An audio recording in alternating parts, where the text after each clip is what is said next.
Good morning. I'm Mark Morial, proud to serve as president and CEO of the National Urban League. And it is my privilege to welcome you to the Urban League Fights for You, our 19th annual legislative policy conference, presented by our good friends at Johnson & Johnson. For the third consecutive year, we're conducting this LPC, or Legislative Policy Conference, virtually. But I am hopeful we'll be together in person next year. Virtual or in person, this conference could be no more important this year. Why is it? The right to vote, the foundation of our democracy, is under siege. Our State of Black America report details how partisan bad actors have taken a sledgehammer to voting access across the nation. Gerrymandering, purging, targeted closing of polling places. Extremists are now riding the Trump big lie to grasp control of state legislatures. The radical right is threatening a woman's right to choose, and a minority of senators are standing in the way of progress across the board. This is deeply concerning for our community, deeply concerning for Black Americans, and I might add, deeply concerning for the entire nation. We are up against a serious challenge when it comes to economic health, political and social equity. But I'm confident we have the strength, we have the determination to do what is necessary to confront this. We're going to begin with our Phone to Action initiative. And here to explain more about it is the Executive Director of the National Urban League Washington Bureau, Joy Cheney. Thank you, Mark. Again, let me welcome everyone to this year's the Legislative Policy Conference, Urban League Fights for You. And yes, the Urban League is in this fight for equity, economic justice, and the integrity of the democratic process. But as Mark said, we're going to start things off with our Phone to Action initiative. Voting rights in our democracy are under attack. Yet the United States Senate has failed to pass meaningful voting rights legislation to restore the protections of Section 5 of the Voting Rights Act, crack down on suppressive voting rights tactics, and expand access to the ballot. We need you to tell your senator, pass legislation to protect our voting rights now, today. Text 52886 with the keyword reclaim your vote. Let me give it to you again. Text the number 52886 with the keyword reclaim your vote as the message. Are you doing it? All right. Thank you for participating in today's Phone to Action activity and making our collective voices heard. Let me tell you a little bit about today. We're going to hear from some of our congressional leaders on the upcoming midterm and where we stand on all of the Urban League agenda. We will discuss the environmental conditions that determine life outcomes, and we'll talk about the American housing crisis that is increasingly making safe and affordable housing out of reach for far too many Americans, and in particular, Americans of color. But before we get started, I want to acknowledge all of our sponsors, including our supporting sponsors: Anti-Defamation League, Comcast, DoorDash, Lyft, National Grid, T-Mobile, Viasat, Verizon, Walmart, and Wells Fargo. And our presenting sponsor, Johnson & Johnson. Let's hear a special message from them now. Hello, my name is Vanessa Broadhurst, and I'm the Executive Vice President of Global Corporate Affairs at Johnson & Johnson. As a longtime partner of the National Urban League, we're thrilled and humbled by the opportunity to once again support your annual legislative conference and to take part in the conversations around pressing healthcare policy challenges and their solutions. Unfortunately, we're well aware that the U.S. healthcare system still contains health inequities. The facts show access to quality healthcare often comes down to the color of your skin, making racism a public health crisis. In 2020, we announced our Race to Health Equity, a commitment to partner with community leaders and key stakeholders to reduce health inequities for people of color. So far, we're proud to say that we've invested in efforts across the country which improve maternal health outcomes, support frontline healthcare workers, and address overall health inequity. Of course, there's more we can do, and that's why we're looking forward to working with you in the future. Thank you. Now, I've got something special to kick off today's activities. This nation took a decisive step with the nomination and confirmation of Judge Ketanji Brown Jackson, who is now Justice Ketanji Brown Jackson, as the first Black woman to ever serve on the United States Supreme Court. When democracy is imperiled and civil rights are under threat, Justice Jackson's nomination and confirmation stand out as a beacon of hope and a testament to justice and fairness.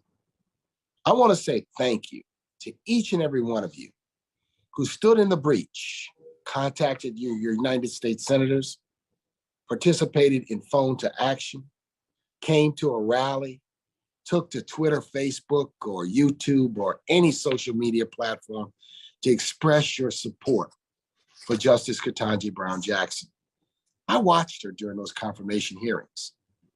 I felt the pain that she was subjected to, or I should say the awful attack she was subjected to by some members of the United States Senate. I was proud of the way Senator Cory Booker stood up for her, proud of the way she handled challenging and demanding questions with grace under pressure. She's a true legal scholar. She's a role model for our daughters. She is a beacon of hope at a time of great difficulty in this nation. Congratulations, Judge Ketanji Brown Jackson and the posse of people who helped to make sure she was confirmed. We appreciate it so very much, and we honor her journey, honor her work, and we'll be watching with passion and enthusiasm as she takes her seat on the Supreme Court this coming fall.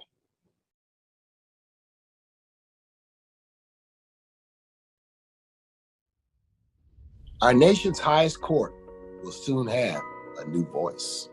Nominated by President Joe Biden alongside Vice President Kamala Harris and confirmed by the United States Senate, Judge Ketanji Brown Jackson will be the first African-American woman to serve on the United States Supreme Court. It's been a long journey to this historic moment for Judge Jackson and for our country. Starting with the Supreme Court's inaugural session more than 230 years ago, we have had 115 justices. Only 5 have been women, only 2 have been Black men, and only 1 has been a woman of color.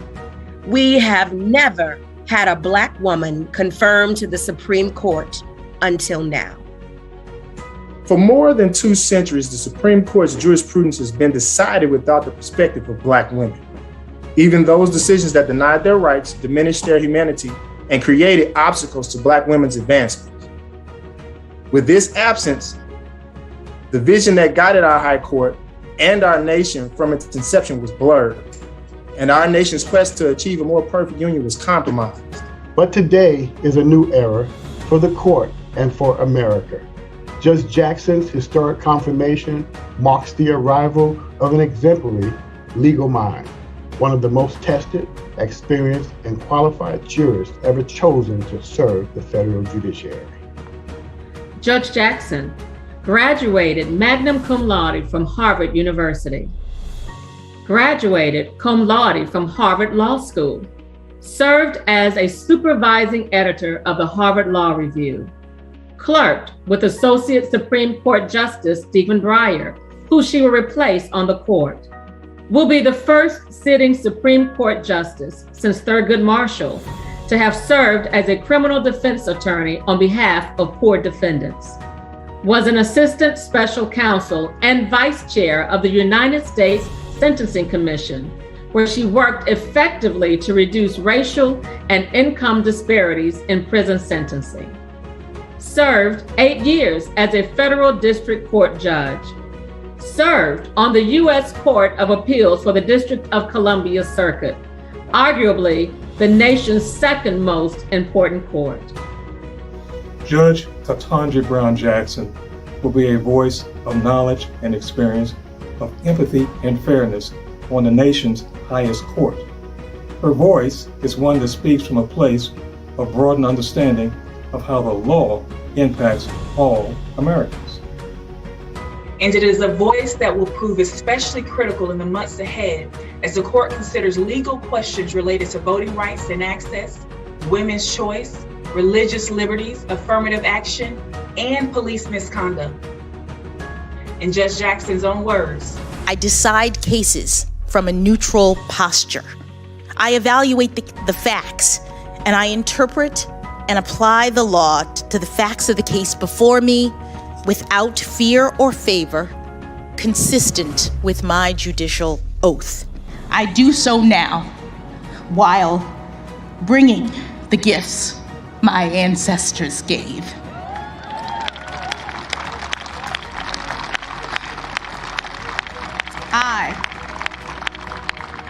I am the dream and the hope of the slave. Thank you, Judge Jackson, for your exemplary service and dedication to fairness in our judicial system. And congratulations on your confirmation to our nation's highest court.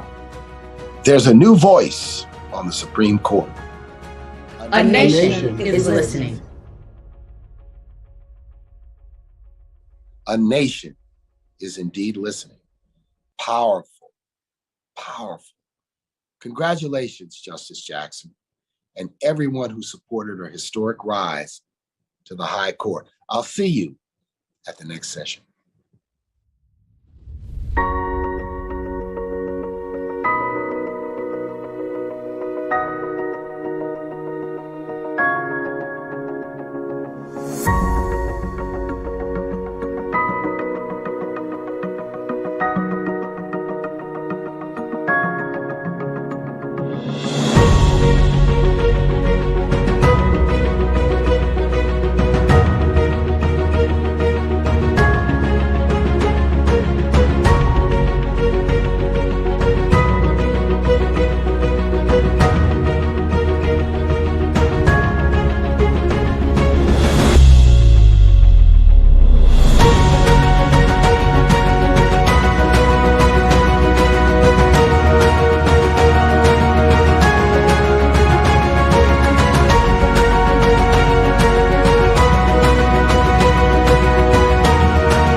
Good morning, everyone, and welcome again to the National Urban League Legislative Policy Conference.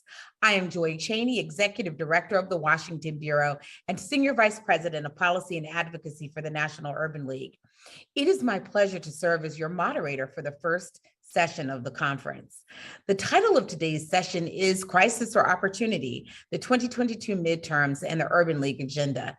And what is that agenda? For starters, the National Urban League is vested in the defense of voting rights, ending racial disparities in health and education, and ensuring equal justice for all Americans. With the critical 2022 midterms looming before us, these policy goals are very much at risk. Hyperpartisanship and reckless attacks on our civil rights threaten not only decades of social advances by Black Americans, but democracy itself. We're about to hear from members of Congress about what's at stake in these midterm elections and how they're going to impact the Urban League agenda. Thank you to our sponsor, Comcast. And next, I'd like to introduce our special guest. He is the highest ranking senator and one of the most influential voices in Congress. Please welcome Senior United States Senator from the state of New York, Senate Majority Leader Chuck Schumer. Hello, National Urban League. Good to be with you. Let me first start by thanking my good friend and your great president, Mark Morial, And thank you to everyone tuning in for letting me share a quick message. Friends, we've come a long way to rebuild our country from these past 2 years. Life is gradually getting back to normal, but the work to build a more perfect union continues. It's my responsibility, all of our responsibilities, to never avert our gaze from the injustices that plague our society. And every day that I serve as majority leader, I will fight as hard as I can to attack those injustices head on.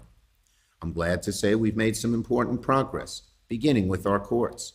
Earlier this year, I was honored to lead the Senate in confirming Ketanji Brown Jackson as the 116th Justice of the U.S. Supreme Court.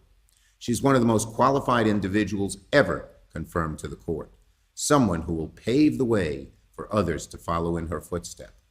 And under my leadership, the Senate has confirmed over 60 new federal judges since President Biden entered office. I'm proud to say 3/4 have been women, 2/3 have been people of color.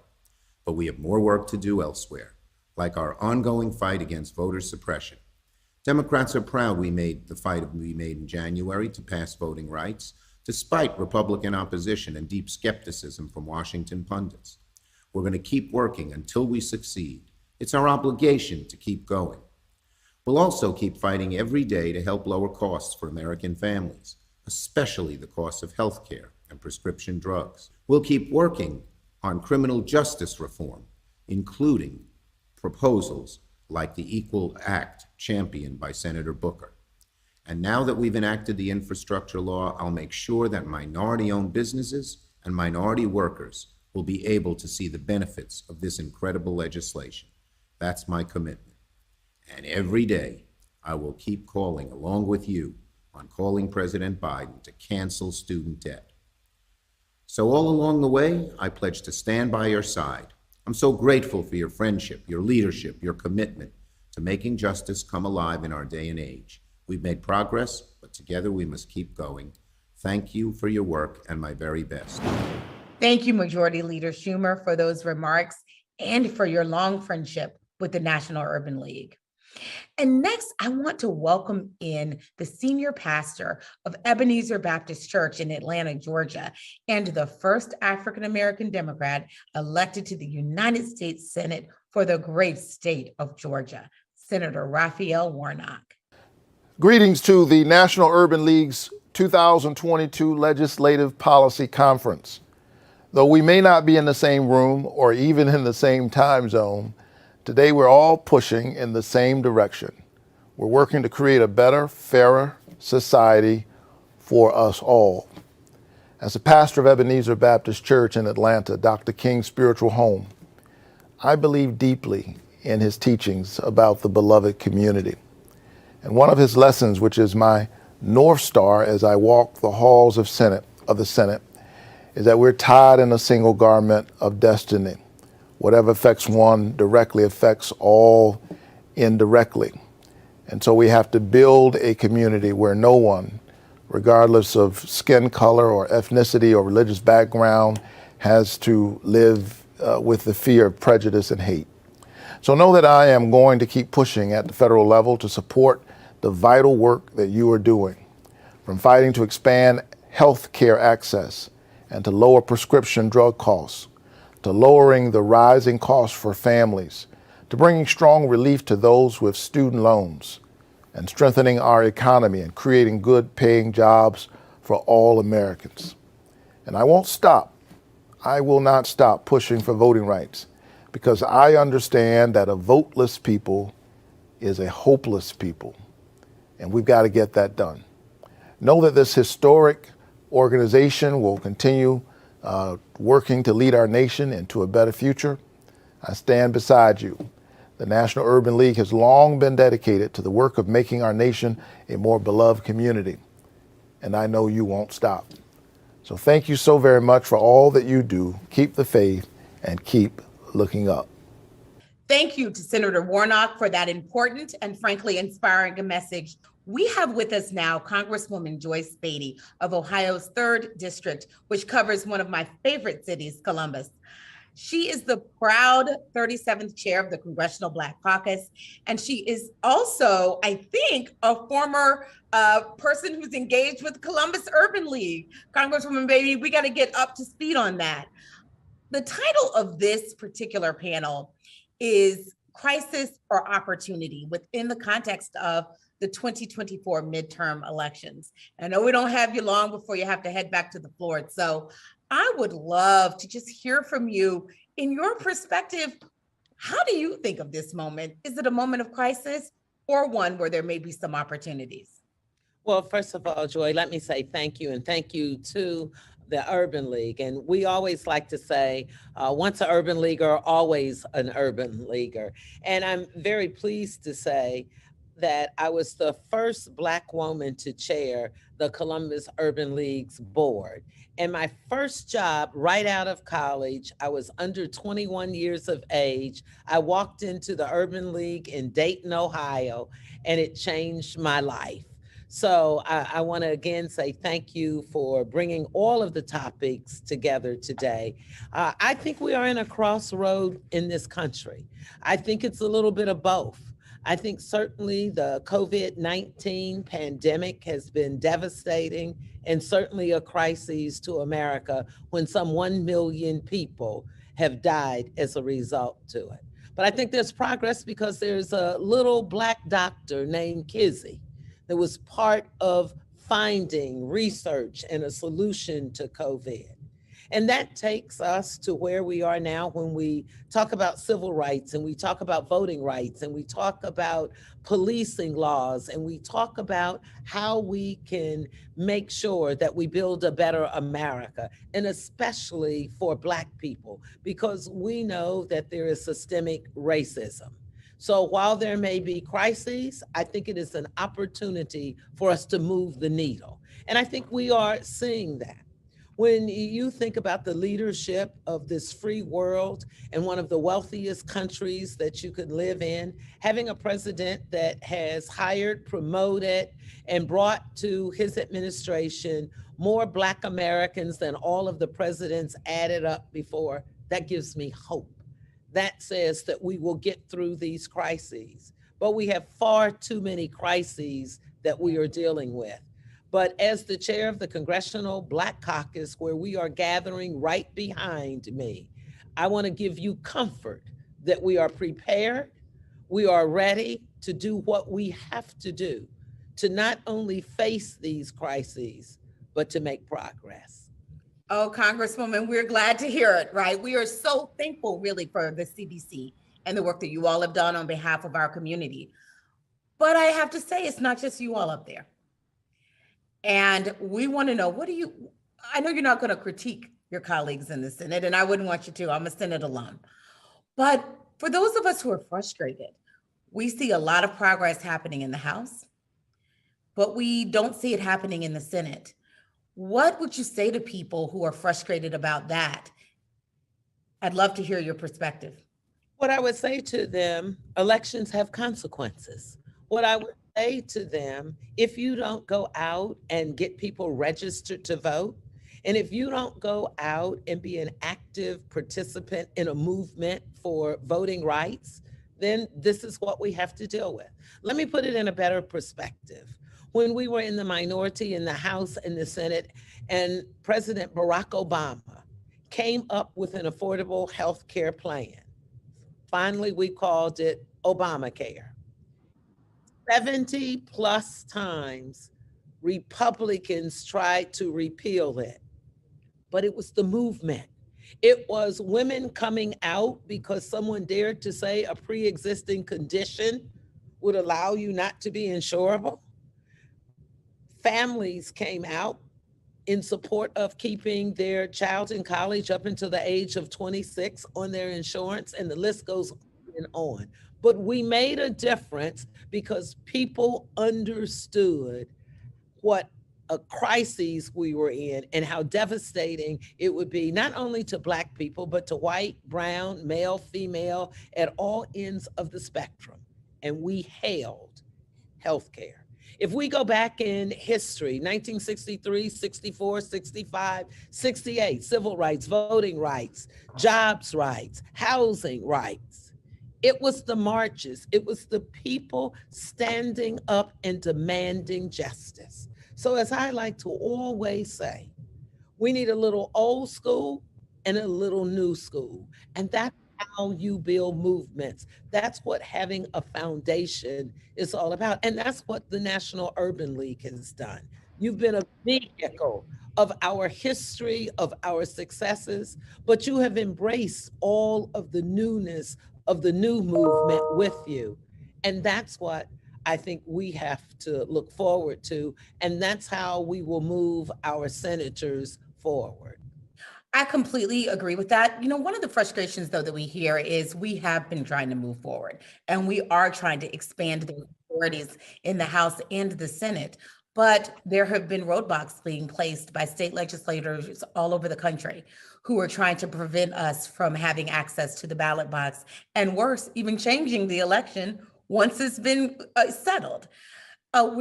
People are very afraid of that, and they're frustrated about what happened in January. And I know you were right alongside us in that frustration. We've been out there on the steps of the Supreme Court together. What do you say to folks who are dealing with voting rights challenges? What should they be doing? Who should they be contacting?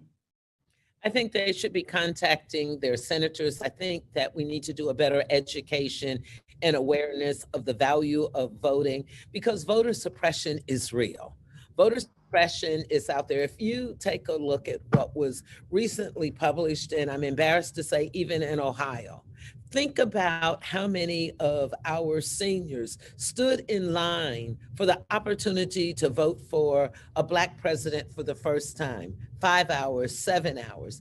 Now, we have individuals saying, if I wanted to go over and give a glass of water to someone who had been standing out there for hours, that could be a felony for me, and they would not be allowed to vote. We're going back in history to counting jelly beans in a jar, to being able to cite or recite the Constitution, but we prevailed because we didn't get overly frustrated. We didn't give up. And it is very frustrating and it is very hard. But what I do know, we can't give up. We have, for the first time in our history, a Black woman sitting in the highest court in the nation. That's because we didn't give up. That's because when people said, we won't get a Black woman to do it, the Senate won't confirm her, we stood up for justice. We went and testified. We made sure that she could feel that we were the wind beneath her wings. And now she is soaring as a justice sitting on the Supreme Court. So the message is not to frustrate people. The message is to be real and to speak truth to power and say, we are at a crossroads. We're at a most critical time in our history. So let's go back and build on the strength of Fannie Lou Hamer and Rosa Parks, who at that time probably felt that they could not see the light of the end of the tunnel. But they kept fighting, they kept marching, they kept protesting, they kept galvanizing and bringing people forward. And that's what we have to do. We have to keep galvanizing, because I can tell you, the only thing that has brought change is bringing a small group of people together, fighting for freedom, fighting for democracy, fighting to make a difference.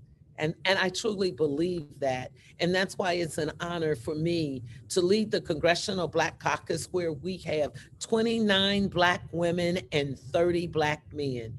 And let me just say, because this is so important for our audiences to know, when people say, well, the Congressional Black Caucus, let me put it in perspective this way, because it speaks to voting rights. It speaks to the frustrations that we are feeling. For the first time in American history, which happens to be a part of Black history, we have 6 members not leading the Congressional Black Caucus, 6 Black members who lead this Congress, thus this world, in finance, financial institutions, Congresswoman Maxine Waters, yes. Education and labor, Congressman Bobby Scott, Homeland Security and Select Committee to deal with the horrific incident on January the 6th, Congressman Benny Thompson. Think about science and technology. Enjoy how many times you fought for little Black girls to have education. Eddie Bernice Johnson. And if that's not enough for you, our two newest chairmanship, who would have ever thought a Black man could be chairman of agriculture? And if that didn't convince you or give you hope and drive to move forward, a Black man over foreign affairs going to Poland and the Ukraine and speaking out as intelligently as anyone who grew up and lived there, Congressman Greg Meeks. So I impart that part of what we need to do is to not give false hope, but to give hope, because that's what galvanizes and gets individuals excited about a movement. So join me if we really believe Black Lives Matter, if we really believe that democracy looks like what we represent, then don't give up. Let's move the needle. We're not going to give up. I got one more question for you, though. We've talked about voting rights, and I know we could also talk about abortion rights, right? I know we could also talk about criminal justice reform, and we're going to do that the next time. But I actually want to talk about economic justice. Yes. Because we don't want to overlook that. And one of the things that happened last year, frankly, due to you, and I want to thank you publicly for making us move forward on the bipartisan infrastructure bill. The Congressional Caucus was instrumental in that. Speaking of leadership for the nation, not just for African Americans. What we did in that bill in terms of the Urban League was instrumental in doing it. I'll say it, I'll take the claim because we cared about it that much, was ensuring that we had broadband access across this country, rural, suburban, urban America, and that it was affordable. As we look to technology and infrastructure, how can we ensure that African Americans, other communities of color are really benefiting from the investments that were made around broadband, both as consumers through the Affordable Connectivity Program, but also as business owners through the BEAD program and other funding that'll be coming through the states? Well, let me just say, Joy, thank you for that question, and what a great ending note, because we're very grateful to our civil rights leaders and especially to the National Urban League and urban leagues across this country. But it was the Congressional Black Caucus that was frustrated because of the question you've posed. We knew how much it would help our communities. We knew that we had to fight because so many of our urban and rural communities are without broadband. We also know, if you look at the data and the information, how many people are employed in companies and industry and government that goes out and helps build those bridges. How many of our labor unions are engaged in bringing people to the table? So we did something bold. I organized our 6 chairmen along with our caucus director and our majority whip. And we decided that we would craft a plan and we would go in and negotiate within our own family to bring our caucuses together to be able to vote on this bipartisan infrastructure. And we did it, and it worked. And now here we are.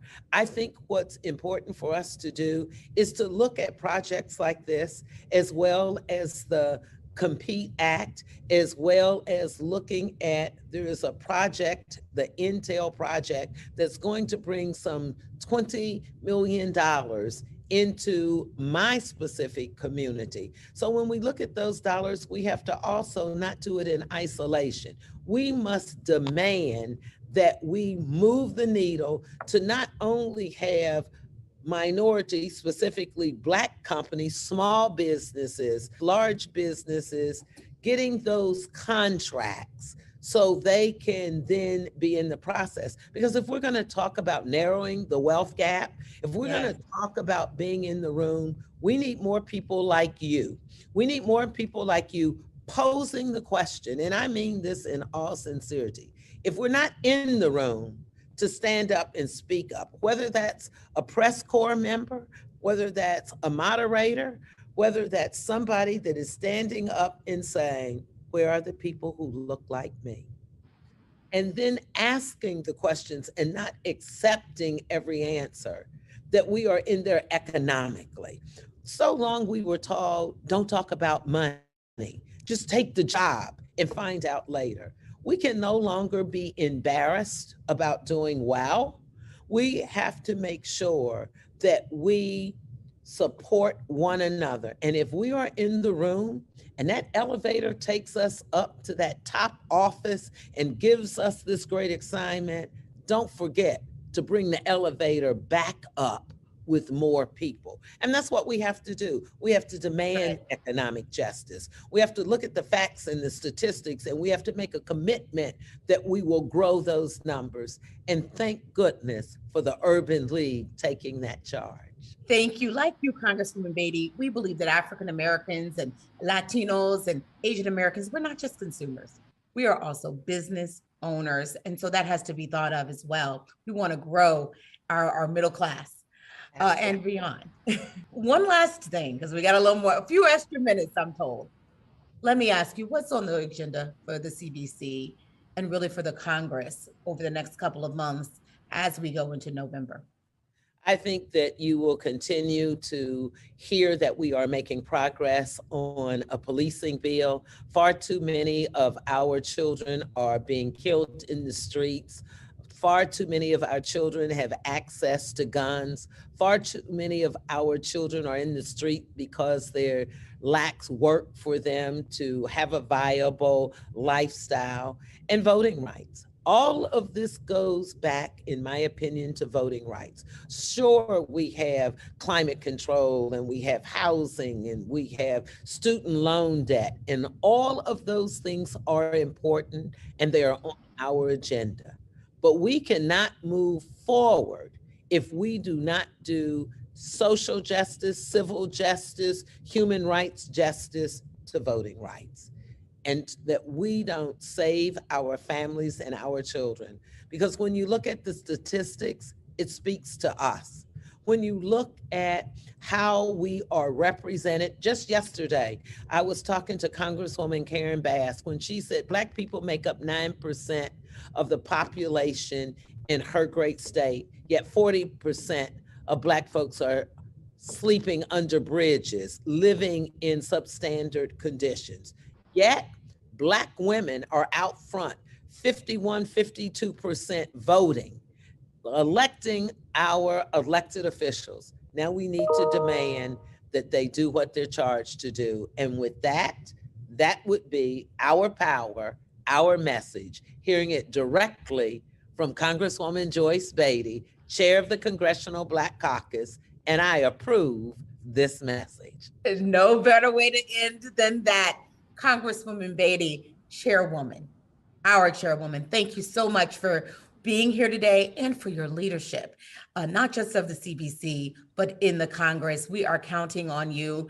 We know we don't need to, but we know you appreciate us being here and holding you accountable, and you're always welcome to our feedback. And we hope that you know how much we love you.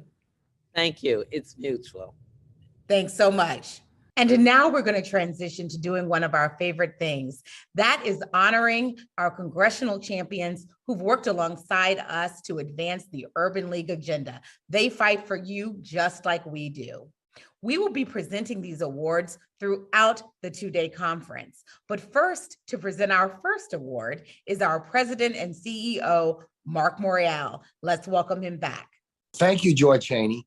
And again, my appreciation goes to our great panelists for an energizing exchange. My task here is a happy one, and it requires that I bring back our opening speaker, Senate Majority Leader Chuck Schumer, to present him with the 2022 National Urban League Congressional Champion Award. Let me tell you about Chuck. He's born and raised in Brooklyn. He's a tireless advocate for the city of New York, the state of New York, certainly for the borough of Brooklyn, but for weak, disadvantaged, and dispossessed people everywhere. From day one and every day, Leader Schumer has worked side by side with me and the National Urban League to correct systemic racism and economic injustice. He is unflinching and unapologetic. In the past, is one of the Senate's most influential and highest ranking members. Senator Schumer served on the Senate Finance Committee, chair of the Democratic Senatorial Campaign Committee, and is vice chair of the Democratic Conference. In each and every instance, he proved himself a beacon of responsible governance. He stood firm in tough partisan budget battles, protecting essential services and investments in our communities. He's directed desperately needed economic aid to small businesses impacted by COVID. And as American democracy faces its greatest challenge in a generation, he stood up to extreme and unhinged attacks on voter access and on our electoral system. Never afraid, like a true Brooklyn boy, to fight for what is right. We feel that we have an ally in the brave, brilliant, and hardworking senator from the Empire State, the state of New York, and therefore I am proud to present the Congressional Champion Award to Senate Majority Leader Chuck Schumer.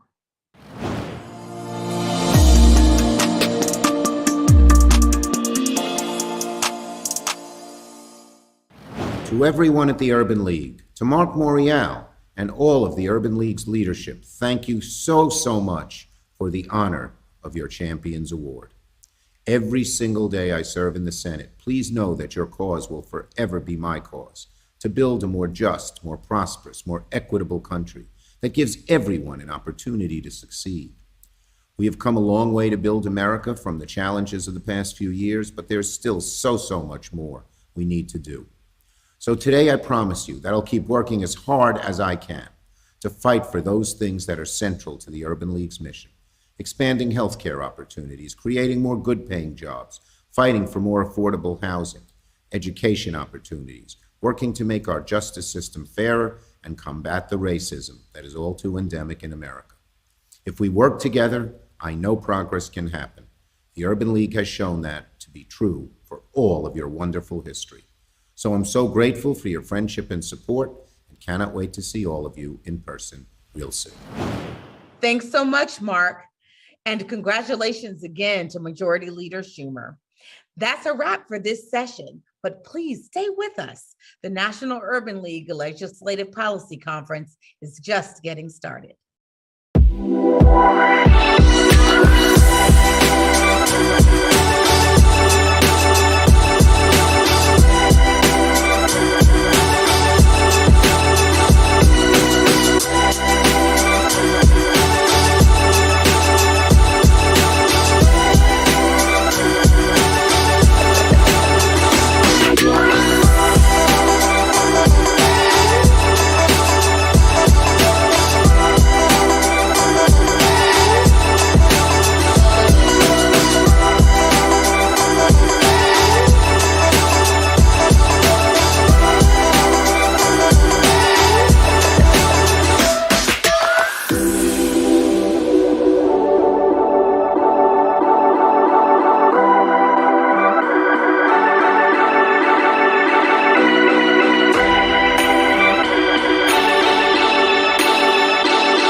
Good afternoon, everyone. I'm Dr. Lydia Isaac, the Vice President of Health Equity and Policy for the National Urban League, and I'm happy to welcome you to our session, Ready for a Reset, Changing the Social Determinants that Impact Black Health. To clarify for everyone watching, the term social determinants of health refers to the social and environmental conditions that determine life outcomes. Factors such as varied as income and education levels to population density, crime rates, and local pollutants directly impact health outcomes. When we discuss Black health, including Black mental health, we must also address the historic disparities that have shaped so many of our communities. It's a big topic, and we've invited an impressive panel to tackle all the nuances. But before we dive in, let's pause for a word from our supporting sponsor, our friends at Walmart. Let's listen. Hello, everyone. I'm Warren Moore, Vice President of Social Determinants of Health for Walmart. In this role, I get to lead Walmart's focus on improving the conditions of one's environment that affect a wide range of health and quality of life outcomes. The importance of this work stems from this fact, that a person's social and economic status, plus their health behaviors, account for 70% of their healthcare outcomes. So at Walmart, we're making a commitment in this area, and I'm proud to be spearheading our work to improve community health and lower overall costs. Tackling challenging and complex issues involves partnerships. Walmart and the National Urban League have been close friends and partners for many years, and we look forward to the changes we can continue to make together.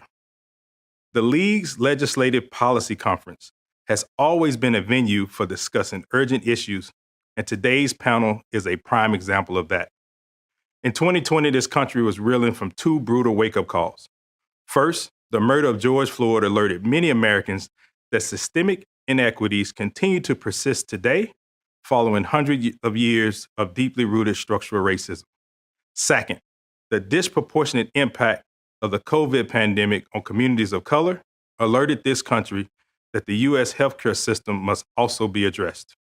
Those revelations certainly did not come as a surprise to the Urban League nor Walmart, but they did inspire us to look in the mirror and ask, can we be doing more to advance racial equity? And the answer came back a resounding yes. At Walmart, we're in our second year of an unprecedented campaign to use our philanthropy and the day-to-day business operations to help create racial equity in 4 key areas: financial empowerment, education, criminal justice, and of course, health. Health and wellness has been a long priority for Walmart. In fact, we've been in this business for over 43 years. Our health and wellness focus today is on becoming an integrated, omni-channel healthcare provider that leverages data, technology, and all of our unique assets to create affordable access, improve engagement, and deliver positive outcomes.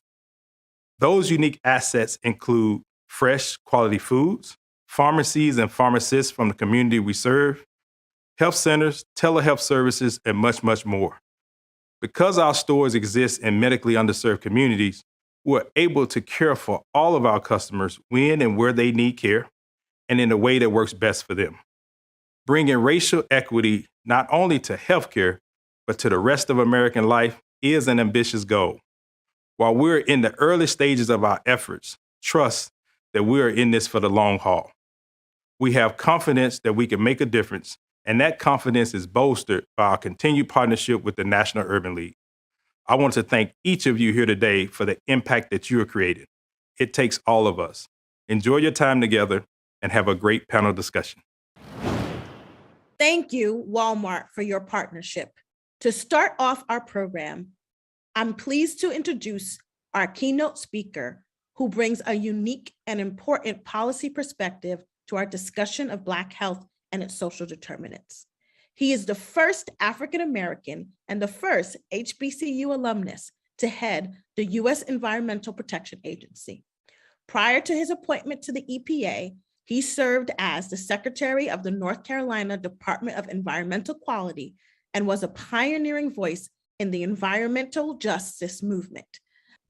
I know he has much to share with us. Please welcome EPA Administrator Michael Regan. Good afternoon, everyone. It is truly an honor to join you for the National Urban League's annual policy conference. Thank you so much for having me. For more than a century, you've been fighting to empower marginalized communities across this country and to ensure that all people are treated with dignity, fairness, and respect. The work you do has never been more urgent, and I'm deeply grateful for your longstanding dedication to promoting civil rights and advancing opportunity for all.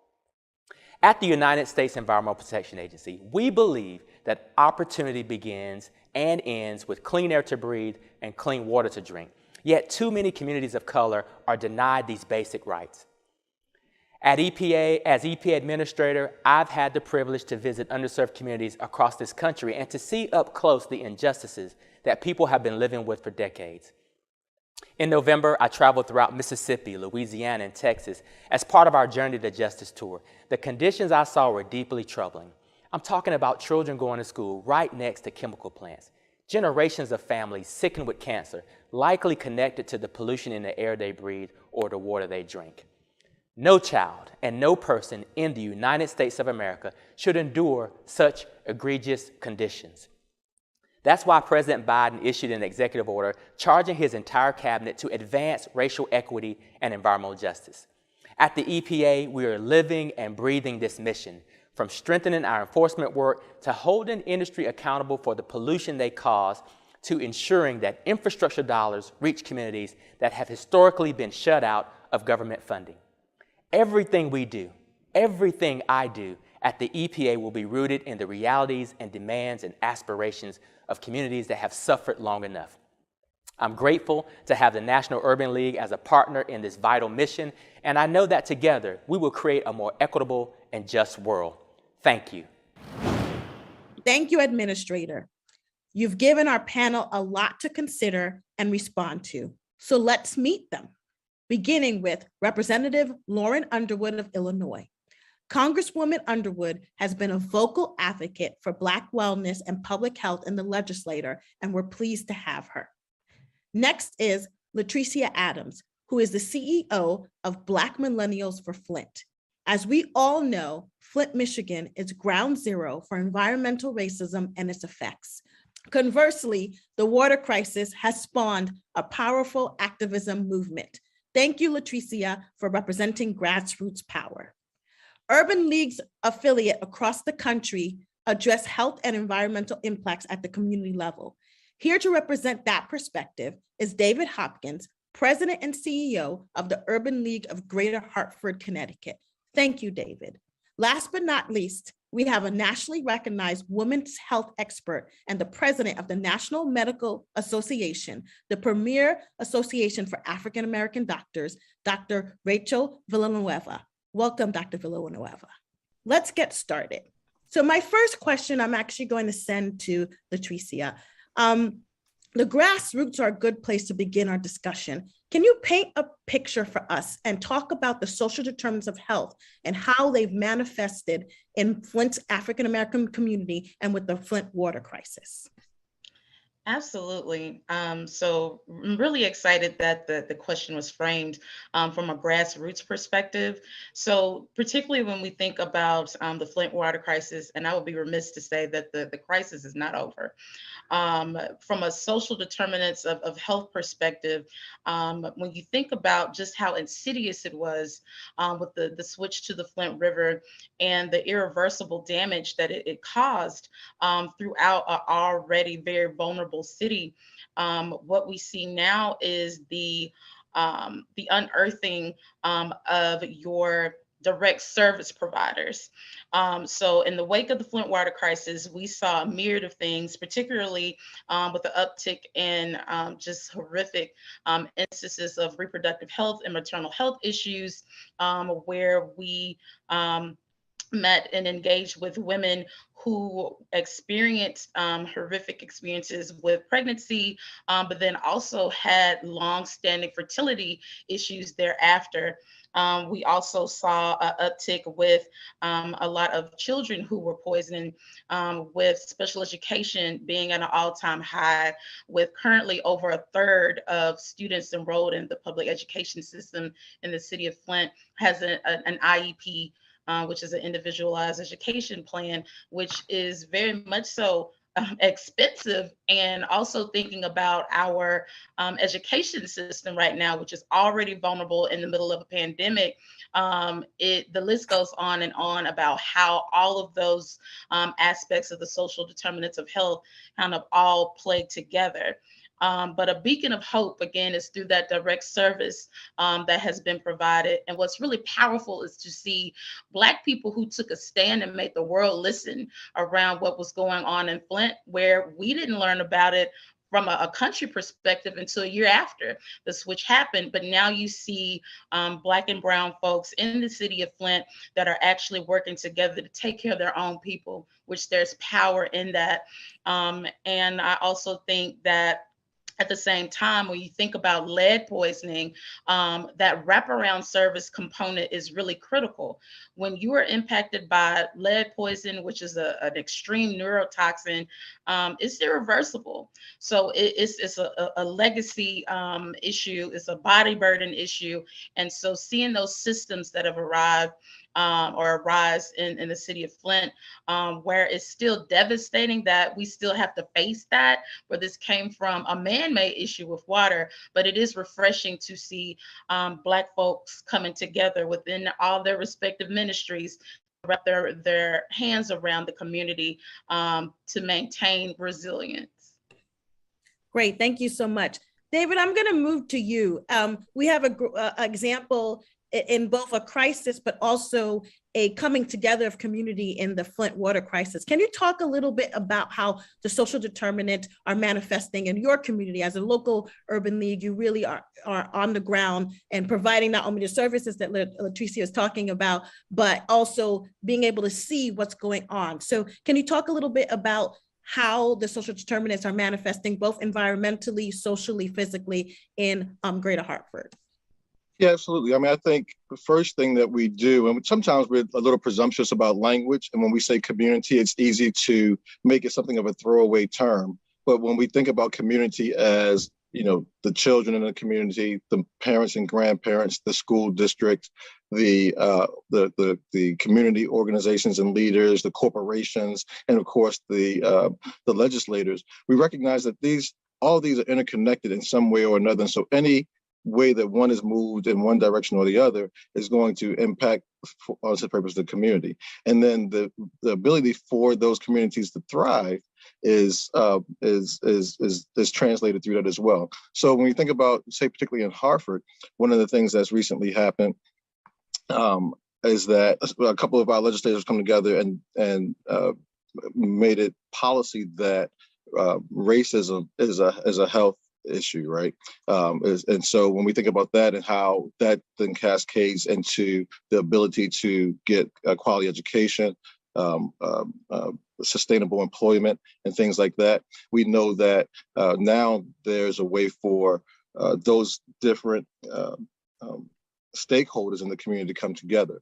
So when we talk about access to health, particularly in the Hartford, Greater Hartford community, we are partnering with health systems, UConn Health and Trinity Health of New England, for example, and we're trying to identify the mitigants that we could put into place to start allowing for more quality care, to allow for people to get into more sustainable living environments, including housing and so forth.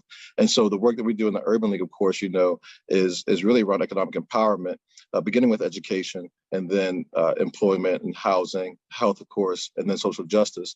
And so when we work with our partners to try to figure out how we can do better with sustainable employment and more affordable housing, it's very critical that all those stakeholders are engaged. And so for the Urban League, we're doing things in the way of state tax credits to create better programming or more efficient and relevant programming, and working very closely with the state agencies to create programs that address those issues that are being impacted by things like COVID, right? Where people have lost their jobs and their home, whether they're renting or owning a home, are in jeopardy. And so the Urban League is a critical player, working very closely with the state agencies in the city, and then of course local or community partners to make sure that folks can stay in their homes, and that the jobs that we find for them, while they might be different than what was the case, pre-COVID or otherwise, those jobs are jobs that they can grow into and be promotable into as well. Great, thank you, David. Dr. Villanueva, I want to go back to something Latricia said about how the Flint water crisis impacted maternal health outcomes, and particularly for the infants that were born. Can you talk to us a little bit about, I know this is your area, what is going on with the Black maternal mortality crisis and how the social determinants are impacting this crisis? Yes, thank you so much. And thank you for having me on this panel. the Black maternal mortality crisis is such a tragedy in the United States. And even though I think now the issue is being really brought to light in a significant way, Black mothers have been dying at a disproportionate rate for the last 100 years in the United States. This is really not anything new. Currently, Black women are dying 3 to 4 times the rate of white women. And we have the worst maternal mortality of industrialized nations. So almost like some developing nations in the United States. I'm so honored to be on the panel with Representative Underwood because she's been such a champion of this issue, because we know that the legislative process is so important as it impacts our ability to take care of Black mothers or Black birthing people in the United States. As you mentioned, all of those social determinants of health, as Mr. Hopkins alluded to, where people live, work, play, their environment, those all really impact significantly people's health. And we know that somebody's health is really more than what happens to them when they're in a hospital or when they come to the doctor's office. It's all of those things that they bring to the doctor's offices. And that's why it's really so important as we take care of patients that we really think of a holistic or whole approach to the patient, and really center the patient as we're taking care of them. And it's not just a cookie cutter approach, because we know that different people have different issues as they're coming into the doctor's office. Perhaps they can't get to the appointment very easily. Perhaps it's unsafe for them to just even walk outside. They don't have those green spaces or a safe environment. As the doctor says, you know what, you really need to lose a few pounds, or you really need to start exercising a little bit to improve your cardiovascular health or decrease your risk of hypertension that may run in your family. But we really have to consider that not everybody has those same lived experiences. And I think that's why it's so important that we incorporate and include the social determinants of health in how we take care of patients. But it's also important that we have providers that really understand people's different experiences and that they understand where people are coming from. And I think, so we have, it's such a multi-faceted issue. And again, I just thank Representative Underwood so much for championing this issue, because the Omnibus Act really takes a comprehensive look at maternal health and really how we can really save birthing people and their babies, literally. Thank you, Dr. Villanueva. You teed me up for the question I was going to ask Congresswoman Underwood. We know that this topic, particularly of maternal mortality, is really important to you, as the wonderful doctor just mentioned the Omnibus bill. But can you talk a little bit more about why legislative remedies are so important, and what other issues are you and your colleagues that impact Black health thinking about and putting out legislation to combat the issues that we're having in our communities? Thank you, Lydia. Dr. Villanueva was absolutely right. In our country, we're seeing Black birthing people die at 3 to 4 times the rate of their white counterparts. And for every death, we have 70 near misses, which means that our country has this dual crisis of Black mortality, right? People dying, and severe morbidities, these extreme and severe complications. And so unfortunately, it's turned into almost like this sorority, uniting Black people and Black families all around this idea of moms dying as a result of giving birth. It's unacceptable. And yet we've never seen any type of large-scale federal initiative to save moms' lives. Dr. Villanueva outlined this has been going on for decades, and we've not seen this kind of action. And so I'm the co-founder and co-chair of the Black Maternal Health Caucus, working with Congresswoman Alma Adams from North Carolina, and in partnership with great stakeholders like the National Urban League and like the National Medical Association, we took that feedback from experts across the community and introduced the Black Maternal Health Omnibus Act, a suite of 12 bills to comprehensively address our nation's maternal health crisis. So any factor that was contributing to moms dying in our country, we've included in the Omnibus without being duplicative. That's important because in Congress, oftentimes we repackage existing solutions. And this is trying to make sure that we are addressing things that might have gotten left out, like the social determinants. So making sure that we have the opportunity in our Social Determinants for Moms Act to address housing, transportation, nutrition. So we have a postpartum WIC expansion, for example, so that hunger is no longer going to be a contributing factor to maternal mortality. We have a bill addressing environmental conditions. It's called the Protecting Moms and Babies Against Climate Change Act, because there was a JAMA study that came out outlining how extreme heat and air pollution were contributing factors to maternal and infant health outcomes. And so if we can address these issues, we can save moms and babies' lives, right? And then we have COVID. And we've seen the tremendous impact the pandemic has had on the outcomes and furthering existing disparities that have been in place. And so these 12 bills have been getting a lot of attention among my colleagues. Several of them are bipartisan, and one, in fact, has already been signed into law. It's the Protecting Moms Who Served Act, which is our bill to address veterans moms and the care that the VA provides, and it was signed into law in November of 2021.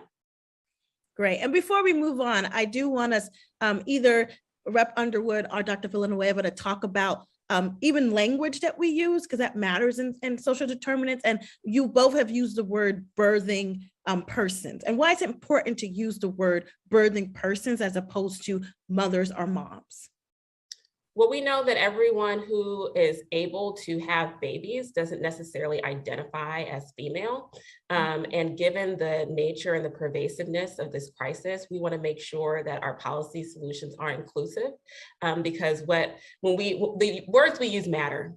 And as we raise awareness and we create opportunities to save lives through grant making, through standard setting, and through amplifying this topic, we want to make sure that the intended audiences, which are birthing people in this country, hear that help is on the way. Great. And that actually leads me into my next question, which I'm going to focus a little bit to David and Latricia, but it can be opened up to the whole panel. You know, having Rep. Underwood be able to articulate that about language counts, looking at bills that are not already out there and looking for the gaps. Why is it important for grassroots organizations such as yours to tell your legislators, but to have them know about how the social determinants impact the health of the communities that you live in? You know, talk a little bit about the work that you've done to educate policymakers at the local, state, and federal level in the work that you're doing. First, I just want to say thank you to Representative Underwood. One of the things that, and I'm going to fangirl out right now, is the fact that she listens to everybody. So one of the key elements of grassroots organizing is to ensure that the voices of those who are actually being impacted is elevated.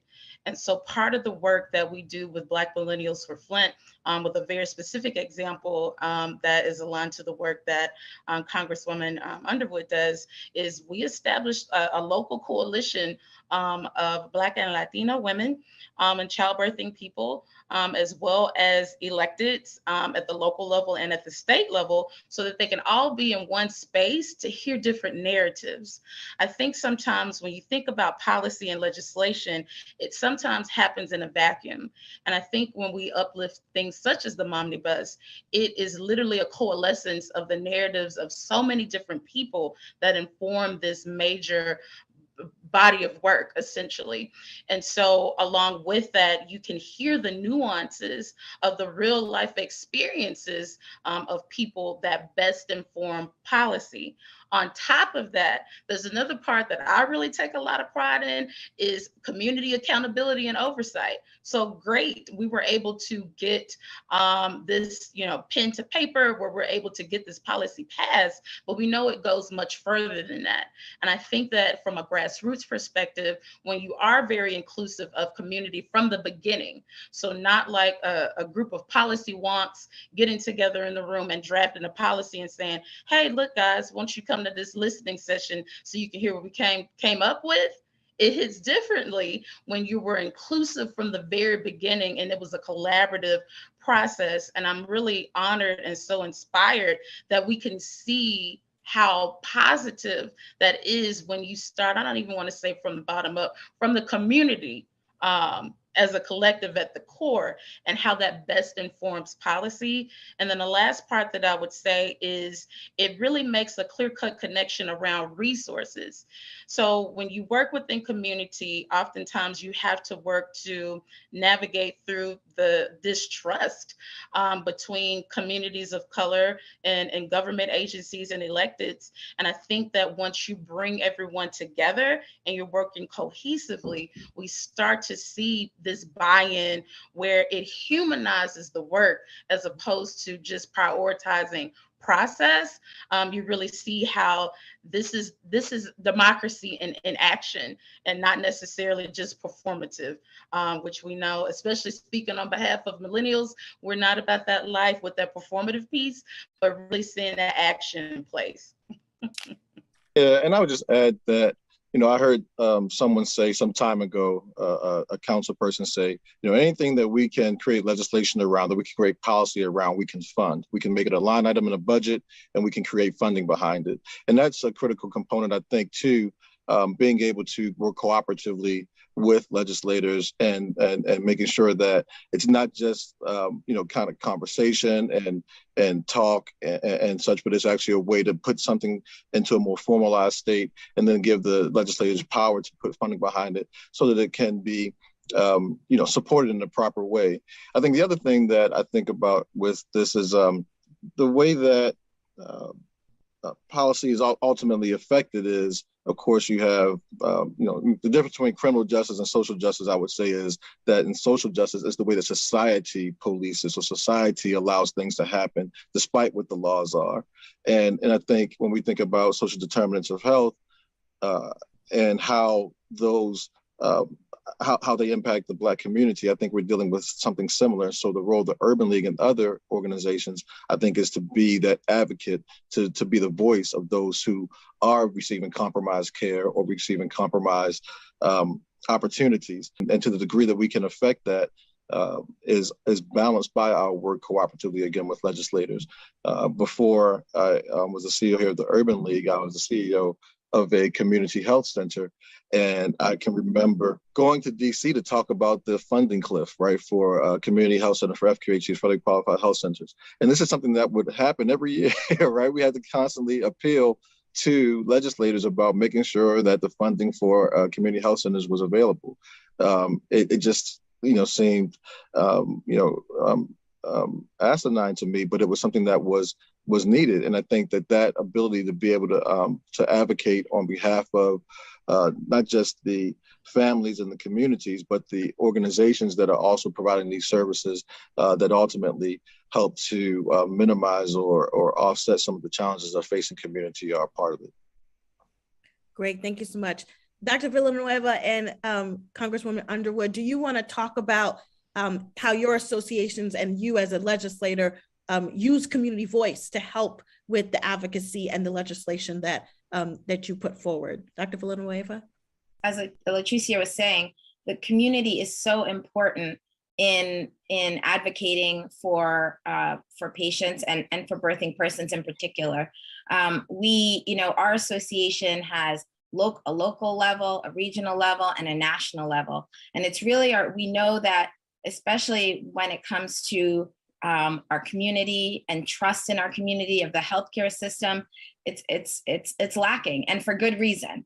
We have not treated our community well in the healthcare system, and to be honest, this system was not made for Black folks, right? I mean, that's the bottom line, and so that's really why NMA was started.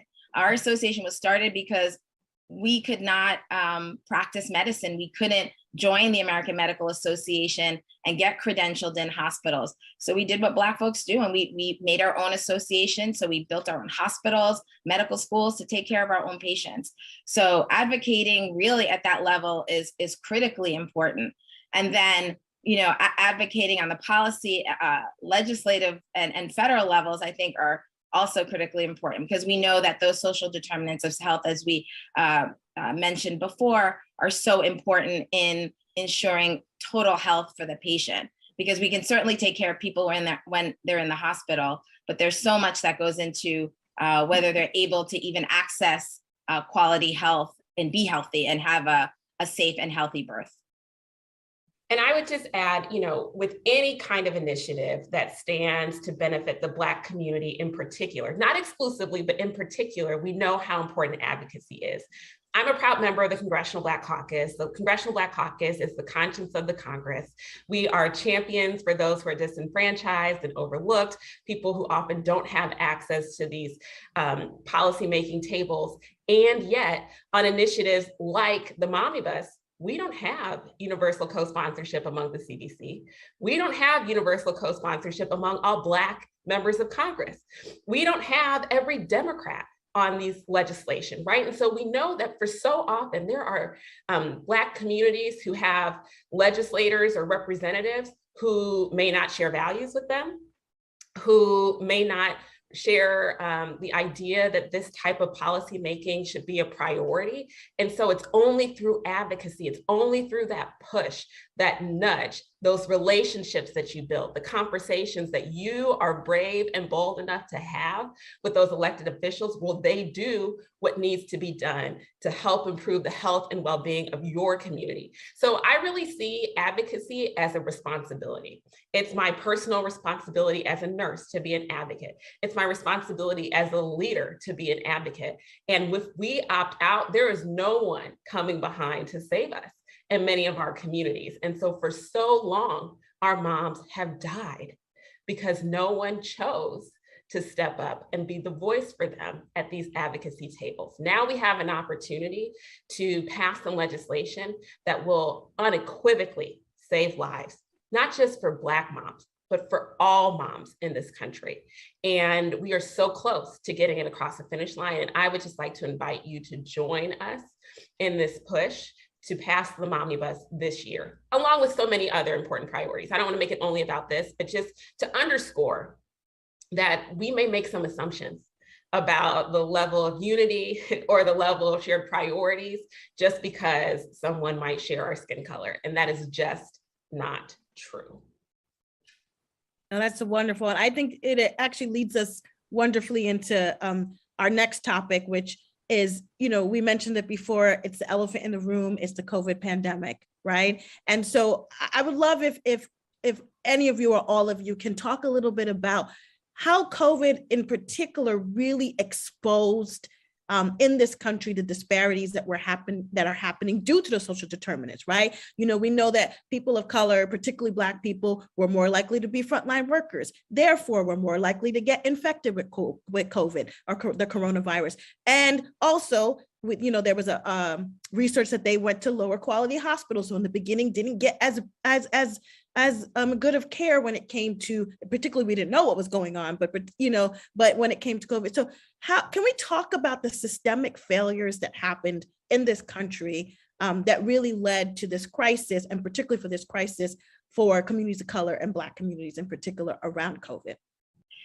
We have been failing Black people in this country in the healthcare system for decades. So I think COVID was not surprising. I think anybody who has advocated for better healthcare for communities of color and marginalized communities, anybody who's worked in the healthcare system, we were not surprised that Black folks were the group of people who were going to be disproportionately impacted and die at a disproportionate rate as well. I think there's so many factors that go into that. As you mentioned, the quality of the hospital that they go to, all of those social determinants factor into that. The quality of the hospital, biases within our healthcare system. I think really underscoring everything is racism within our country and in our healthcare system. I think for us to think that all of a sudden the people that take care of you don't bring in their own biases and their own racist values if they have that, just because they're taking care of people and should be doing the right thing, it just doesn't happen. And I think the fact that racism as a public health issue has been named by many communities is so important, because really when we look at the root cause, we're going to look at those biases. We're going to look at those systemic and systemic policies, governmental policies and practices that have led to marginalized communities not getting access to adequate healthcare, marginalized communities not having investment in the community and having safe places to live, nutrition, housing, all of those things factored into whether you, what your, how COVID impacted you, your health, just overall in general. So I think this is longstanding issues in our healthcare system. And I think I'm just hopeful that unfortunately it took something like COVID to really push people to make changes, but I really see just changes in just all aspects of society right now. So I'm really hopeful that we will make those substantive changes that will help Black communities. Yeah, I like what you said there, Dr. Villanueva, because when I think about it, I think about a couple of things. One, that it was at the very least, let's say, poetic that that George Floyd's murder occurred around the same time that the country was managing and processing COVID. And I think that it forced a lens on elements of racism that exist and allow people the space to call it that or come close to it.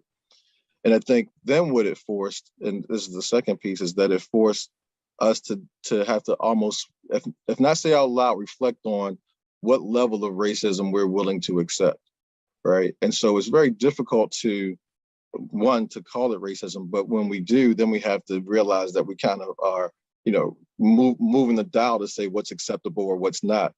And that, what I mean is, when you recognize that, that the Black community or Black and Brown communities were impacted disproportionately because of the various reasons that you just mentioned, now we have to start forcing conversation and ideally action around how to create levels of equity in that space.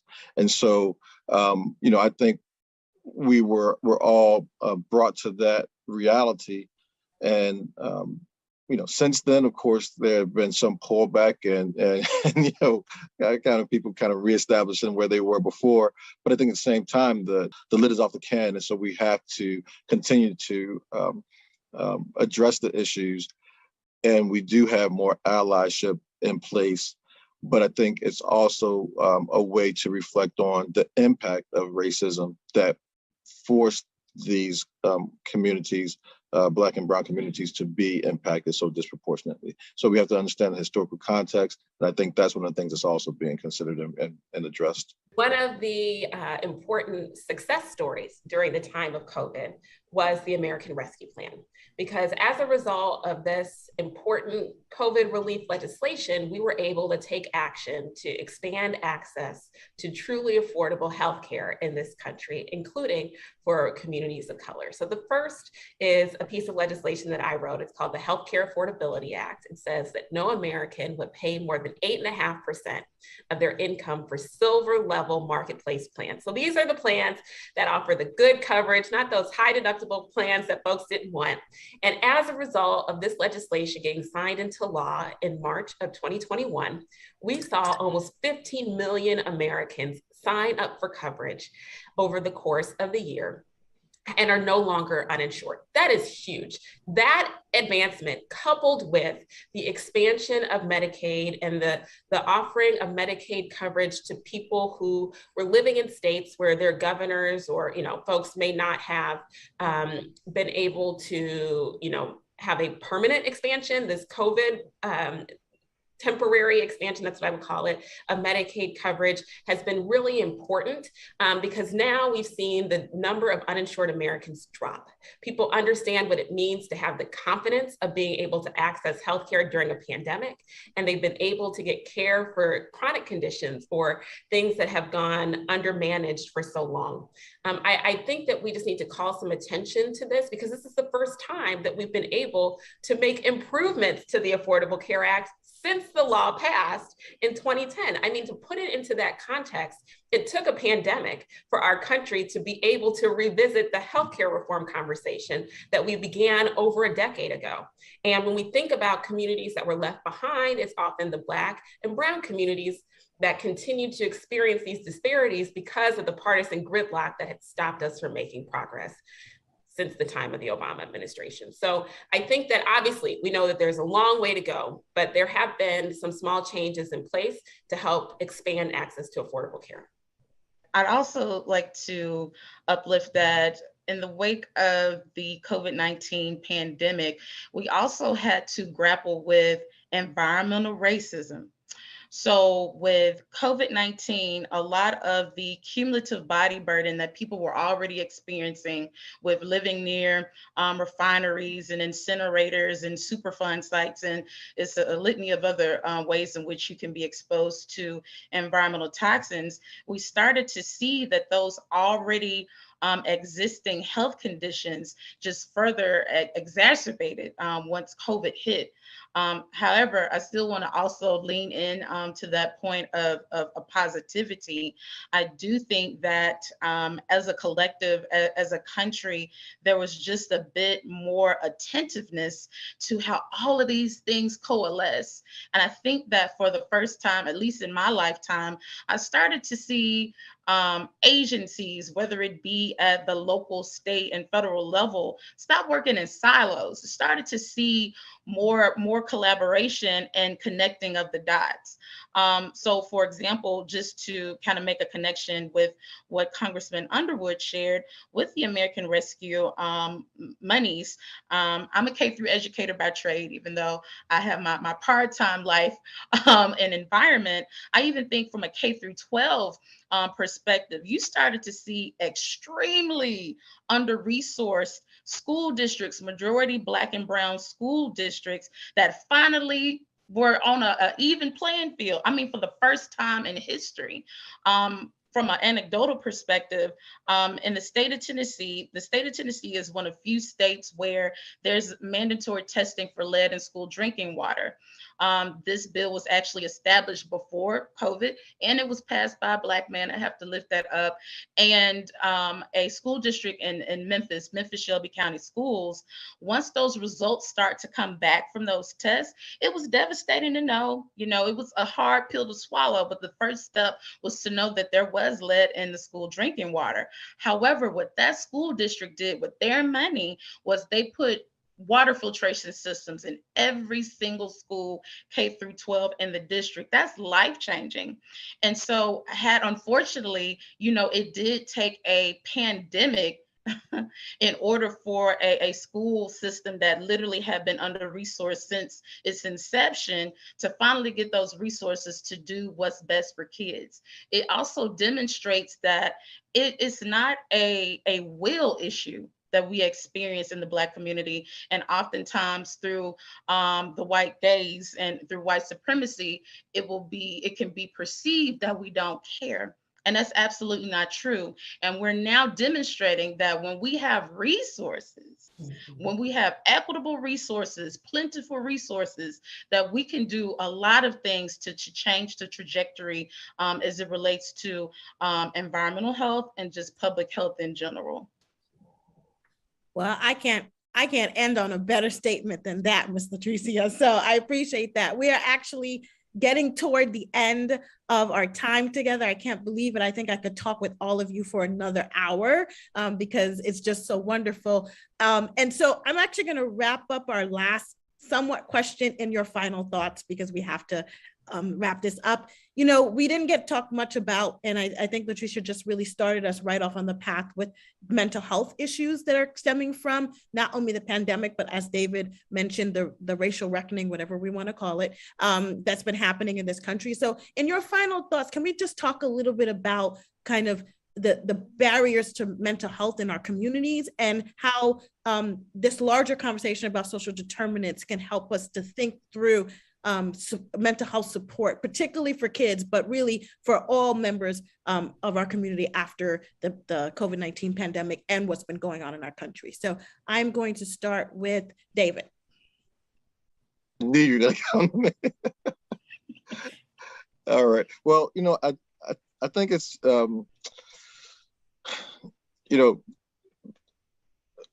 mental health. It seemed to be a high priority issue in conversations just prior to COVID, and so it took a back seat a bit, but then I think it resurfaced, to your point, as people were dealing and managing through loss, personal loss with family, and then of course with jobs and housing and such. And so I think that it's important for us to figure out how to continue to be proactive with regard to mental health. Some of the things that were in play, and you see again coming back to the fore, are addressing the issues that youth contend with, particularly those who are in distressed communities or in highly competitive communities. And I think one of the things that we want to be able to do is build that village for them and continue to give them space and voice around what's being processed or managed, and then ensure that those caregivers are as qualified and committed to the end outcomes as that we talked about before. One of the things that tends to happen, as we've seen, I remember hearing something to the effect that physicians were less inclined to prescribe opioids to members of the Black community for fear that they would abuse the drug, and so as a result, you didn't see as many people from the Black community counted in some data points, but and in that, though, there's this presumption or deference to the notion that that the people in the Black community can manage, they can take it, they can deal with it, or the requirement that they do, and that's not fair. And so there's certainly a level of the quality of care that has to be given to issues of that we're talking about, not the least of which is mental health, and making sure that we're not thrown away as presumed to be able to manage it or overreacting or things like that, but that we actually do have these issues that are traumatic that we've lived through in our communities, and that those issues, again, don't just start and stop with health matters, but they start with things like, again, better quality education, more promotable jobs, and equitable employment and pay, and stable housing. And so to the degree that we can continue to maintain that the priority of that ecosystem, or those things that are interconnected, I think we can do a much better job with servicing those dealing and processing mental health. Dr. Villanueva? Yeah, thank you. I think we had a mental health crisis in the United States even prior to COVID, and then COVID definitely exacerbated that. Again, as Mr. Hopkins was saying, I think people, they have this, especially for Black women in our community, that we're, strong, super women, we can handle everything. And even just that chronic stress, we know can affect the health of individuals just in general, with that weathering, with that premature aging, and increased risk of chronic disease. So even though we don't access mental health services as often as our white counterparts, we absolutely need them. And I think there needs to be more effort to decrease barriers and increase access, to increase culturally humble providers that can understand where individuals are coming from and their lived experiences. But also we have to do work in our own community to normalize mental health struggles, to not stigmatize people who may need to access these services. I think that's really important, especially in our community. I think we unfortunately sometimes do it to ourselves, where we're like, oh no, you're fine. You're not weak. We're not weak. We're strong people. We are, that's true, but we still need services, and we still need to make sure that we're taking care of not only our community physically, but mentally as well. Patricia. Yeah, so I would say what I have learned within this crisis, this is a mixture of crises. I've learned a lot from our youth, particularly Black youth, and them just being so vocal around, like, I'm sad, like I'm depressed, I'm upset, and with the chest still stuck out. And I even think about, it's a shift in our culture.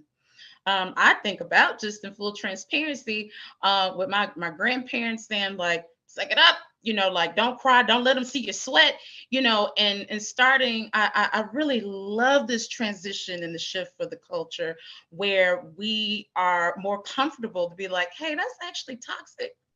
It's okay. That's actually, killing us because we're still sad, right? You're already sad. You're already experiencing depression, and then you're trying to suppress it. That's too much. You're overexerting yourself twice. And so while we still, it's disheartening to see how much pain we all are experiencing, but especially our young people. I am so grateful. We've been doing something right. We may not have gotten it right, during our particular, like, coming of age, but I see hope and promise with our Black youth, where they're schooling us. If you go through any type of IG page with major influencers, they're giving all of the gems about self-care and, self-management and, really not necessarily being so fully consumed in the rigmarole of just white supremacy, even redefining what is professionalism. Professionalism sometimes means that I'm supposed to be off from work, but I'm still answering calls and receiving texts. But being like, no, we're not going to answer that today. If it's not an emergency, it's going to wait. And being okay with that, particularly as Black women, not feeling like you're going to be penalized for actually honoring yourself. So even though, again, I hate, and I'm gonna keep saying this, that it took for a global pandemic for us to be seen as human beings, I am hopeful that we will be able to thrive in our humanity and not being beat down for it. Rep. Underwood, I'm giving you the last word. Okay. Well, we know this topic of mental health has been one that as a community we've been struggling with for a long time. The stigma associated with being courageous enough to put your hand up and say, I need some help, is something that, in some parts of the country, in some communities, we've been slow to embrace. And yet, data coming out of the pandemic has told us that we are having a real moment of crisis for our Black girls. The suicide rates have skyrocketed. We know that for our Black young men, right, some of the mental health challenges, the self-esteem challenges have manifested in some of the community violence activities that we've been struggling with our community. And I think that over the years, we've been able to identify some resources, tools, and tactics to help our young men. But I want us to spend some time thinking about how to help our girls. And make sure that they feel affirmed and valued so that they are no longer taking their lives. One of the things I've been proud to do in the Congress is we just had our federal budget signed into law within the last month. And in there, we had a 700% increase for school-based mental health services, so that no longer are we reliant just on a mental health system in our community, which we know is oversubscribed and doesn't necessarily reflect the diversity of our community, so that we can bring those resources into the school building with a trusted adult that hopefully kids will be willing to talk to and get some support from. So as all of the NUL attendees go back home, please be in touch with your school districts and encouraging them to access those funds. The last thing I'll say is this. In our Momnibus, we have a bill called the Moms Matter Act, recognizing that suicide, behavioral health, and substance use disorders, mental health disorders, are among the leading causes of maternal death in our country. In my state of Illinois, it's number one. And it's a challenge. And so within that bill, we have a $100 million maternal mental health equity grant program.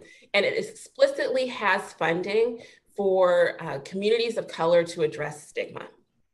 and stigma related to substance use disorders and seeking mental health support. And this is one of our bipartisan bills, which means there's no excuse. We need this bill to move and pass and be signed into law. And so I'm asking for your support for the Moms Matter Act in your advocacy. It'll make a big difference in saving lives. Thanks for all you do. Thank you all. These have been such wonderful points. Like I said, we could have another hour-long discussion, but unfortunately our panel has come to an end. So I just want to thank all of you, our panelists, Congresswoman Underwood, Dr. Villanueva, David Hopkins, and Leticia Adams for participating with us and being part of this panel with us. Thank you so much for attending this session, and we're so excited that you were able to join us. We look forward to seeing you at the next session and further National Urban League events. And now, please take a look at this message from our supporting sponsor, Lyft. Transportation access is a civil rights issue.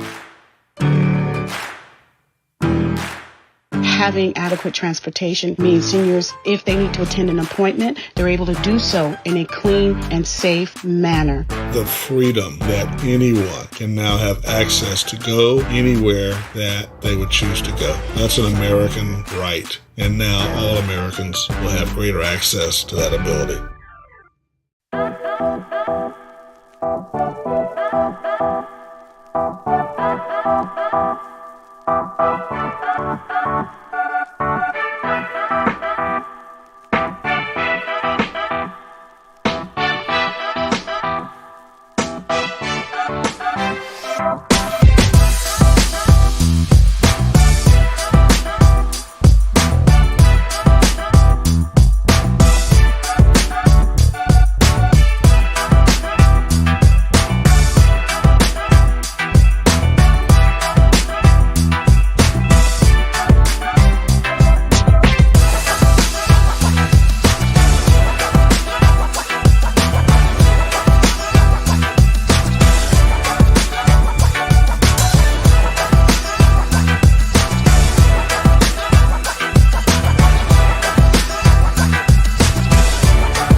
I'm Karen Freeman Wilson, President and CEO of the Chicago Urban League, and it's my pleasure to serve as your moderator for this session. Safe, stable, and affordable, confronting America's housing crisis and its legacy of segregation. The impact of America's housing crisis has proven especially devastating for people of color in the COVID era. But there's much history and political reality behind this disparity. Before we get into our discussion of these issues and workable solutions, let's pause for a word from our supporting sponsor, National Grid. We bring energy to life. It's in the heat, light, and power we bring to our customers' homes and businesses. It's in the way we support our communities and help them to grow. It's what binds us together and makes us who we are. National Grid. We helped to build today's energy world, and we will lead the way to the next. Our vision is to be at the heart of a clean, fair, and affordable energy future, where everyone shares in the benefits and no one gets left behind. A thought leader for the transition, decarbonizing our communities, achieving net zero for our own emissions by 2050, doing it safely, reliably, and securely, as we've always done. As the new decade begins, we will work with purpose and passion to deliver our vision. Increasing our positive impact on society, delivering for our customers efficiently, growing our organizational capability, and empowering our people to work across the grid, building the future from the inside out. Office and field, gas and electricity, solar and wind, United Kingdom and United States, tackling the world's greatest energy challenges together. The power is in our actions. Come with us on the journey to a better world. Clean, fair, affordable. This is how we bring energy to life. National Grid. Thank you, National Grid, for your partnership. Now, as most of you know, the National Urban League is dedicating a few moments of this year's Legislative Policy Conference to presenting special awards of merit and appreciation to outstanding leaders in the United States Congress. Here to present our next NUL 2022 Congressional Champion Award is our National President and CEO, Mark Morial. Thank you, Mayor Karen, President Karen, my good friend Karen Freeman Wilson, the dynamic and effective president of the Chicago Urban League. And thanks again to National Grid for partnering with us for this important session. As Karen explained, I have the privilege of presenting the next Congressional Champion Award to a personal role model of mine and to a 15-term legislator who strides miles ahead of our colleagues on issues related to housing policy, regulation of the industry, and the best interests of renters and homeowners. Of course, I'm talking about the incomparable, the unmatched representative from the great state of California, the city of Los Angeles and beyond, the chairman of the House Committee on Financial Services, and that is none other than Maxine Waters. She's a great friend and ally of the National Urban League. We've worked with her for many years on many fronts. Her multiple commitments to anti-racism and justice is unmatched by anyone who serves in the Congress today. She's introduced groundbreaking legislation to end homelessness, create substantial, equitable investment in affordable housing. She's called out the real estate and appraisal industries for racist practices and open discrimination. And she's fought and worked successfully to secure renters assistance and development funding for communities battered by the economic impact of COVID. Congresswoman Waters understands in her very, very soul and in her DNA America's housing crisis and its roots in the nation's history of racial discrimination. More to the point, she is a reformer, a real reformer, committed to change in recognition of her efforts on behalf of our community and all Americans. I could not be more proud than to present a National Urban League 2022 Congressional Champion Award to Representative Maxine Waters.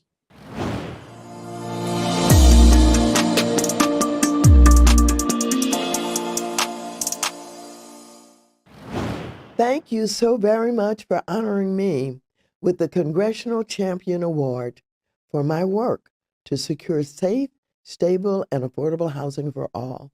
I would especially like to thank my dear friend, National Urban League President and CEO Mark Morial, for presenting me with this honor. I'm so pleased to accept this award, and as the first Black woman to chair the House Financial Services Committee, I have made addressing this nation's affordable housing crisis, ending homelessness, and expanding home ownership for people of color, the centerpiece of my work in Congress. And our nation is in the midst of an affordable housing crisis. Home prices have certainly skyrocketed, having increased 20% last year alone. Rents have also increased, with the average unit now renting for 24% more today than last year. All of these price increases are a direct result of a lack of affordable housing in our country. In fact, there is a shortage of 7 million homes that are affordable and available to families with the lowest incomes. And mounting evidence shows that people of color are bearing the brunt of the nation's housing shortage. Cost-burdened renters are disproportionately people of color and face even greater risk of eviction and foreclosure due to the pandemic-induced economic crisis. So indeed, research has shown that Black renters are twice as likely to have an eviction filed against them compared to white renters. And at the same time, the Black home ownership rate has hit the lowest level since the 1960s, while nearly 75% of white households are homeowners. Only 43% of Black households and 48% of Latinx households own their homes. On any given night in this nation, more than 500,000 people live and sleep on the streets, in their cars, and seek protection using our public infrastructure on benches and other of our nation's bridges, and 67% are Black, Indigenous, and Latinx, despite representing only 29% of the United States population. Millions more live in fear that they are one paycheck away from losing their home and worry what will become of their families and their future if the worst happens. So I'm proud that I was able to write and pass legislation to provide a historic $46 billion in emergency rental assistance and $10 billion to help homeowners avoid foreclosure. These important investments were signed into law by President Biden as part of the American Rescue Plan. While these two programs represent significant assistance to America's renters and homeowners, there is still more to be done. Specifically, we must build more affordable rental housing, and we must help more qualified buyers of color to become homeowners. That is why I wrote the game-changing housing provisions in the Build Back Better Act. The Build Back Better Act would provide a record of $150 billion in affordable housing investments and would create, rehabilitate, or preserve more than 1.8 million affordable housing units. The Build Back Better Act also addresses the home ownership gap between families of color and white families. The bill includes $10 billion in down payment assistance for first-time, first-generation home buyers. The housing provisions I authored in the Build Back Better Act will truly change our nation's housing market to make it fair, more affordable, and more accessible. This is why I'm fighting for the Build Back Better Act, and it's why I won't stop fighting until it's signed into law. So in closing, I have to say that I cannot do this work without partners and champions like you. I greatly admire the National Urban League and all the work you do to draw attention to housing, voting rights, the student loan debt crisis, and so many more important issues. So I thank you very much for this award and for your continued support. I will continue to be your champion on this issue, and I will not stop until we end the housing crisis in our country once and for all. Thank you so very much. Thank you, Congresswoman Waters, for your leadership and for providing such a perfect framework for our discussion. But before we get to our panel, let me introduce another special guest who comes with her own relevant perspective on today's topic. She is a Bison, as a proud graduate of Howard University, who now heads the Federal Housing Finance Agency, better known as the FHFA, where she is one of the most impactful voices on housing policy in the Biden administration. Previously, she served as Deputy Director of the Division of Housing Mission and Goals where she oversaw the FHFA's housing and regulatory policy and fair activities for Fannie Mae, Freddie Mac, and the federal home loan system. We're pleased to have her with us today. Please welcome FHFA Acting Director, Sandra Thompson. Thank you for inviting me to open this important housing panel today. The Federal Housing Finance Agency was created in response to the financial crisis and charged with supervising, regulating, and overseeing Fannie Mae, Freddie Mac, and the Federal Home Loan Bank system. First, I'd like to thank the National Urban League for holding this legislative policy conference. I would also like to recognize its work at the national and affiliate level on housing projects such as 3x30, the Black Homeownership Collaborative. For generations, communities of colors have faced setbacks to building wealth through homeownership. FHFA's recent work to help remedy this situation includes setting new affordable housing goals for Fannie Mae and Freddie Mac and asking them to create equitable housing finance plans to identify and address barriers to fair and sustainable housing opportunities. Another important initiative is the more accurate, reliable, and predictive credit score models we're helping to update. They will allow Fannie and Freddie to consider more recent borrower credit behavior and information and include rental and utility telecom payment data and updated approaches to handling medical and student loan debt. I believe that together with the support of government, corporate and organizational partners such as the National Urban League can help more Americans, especially in communities of color, secure affordable, safe, and decent housing. The experts on today's panel will provide invaluable insight towards reaching this goal. And now I'll pass it over to the panelists. Thank you, Ms. Thompson, for leading us out on the right foot. Now let's get right to our impressive panelists.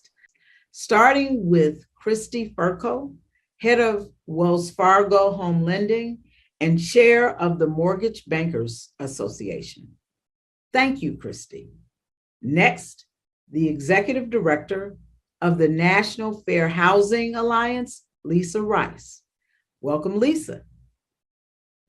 And last but not least, the man who everyone knows, Cy Richardson, the National Urban League's Senior Vice President for Economics and Housing Programs. You know, I am so happy to have all of you and to be here with all of you today. Let's dive right in to where we are now with the State of Black America report, because in that report, there was a discussion by Congresswoman Maxine Waters about the connectivity between democracy and fair and affordable housing. And I immediately go back to the legacy of my own city of Chicago, where the history of land contracts committed and really contributed significantly to the racial wealth gap. So I want to talk a bit about the state of fair housing as we now see it and the state of the housing crisis as we see it today.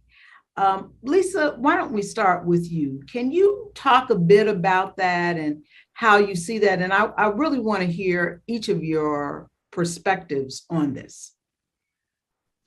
Karen, thanks for that question. And you started out by talking about the land contract situation that was so common in places like Chicago and Detroit and Cleveland, and talking about how that really contributed to the racial homeownership gap and the racial wealth gap. Well, unfortunately, we're still seeing the racial wealth gap be a huge issue in communities of color. In fact, the racial wealth gaps are growing. They're not diminishing. For instance, during this period of COVID, during the COVID pandemic, the racial wealth gap between Black households and white households grew.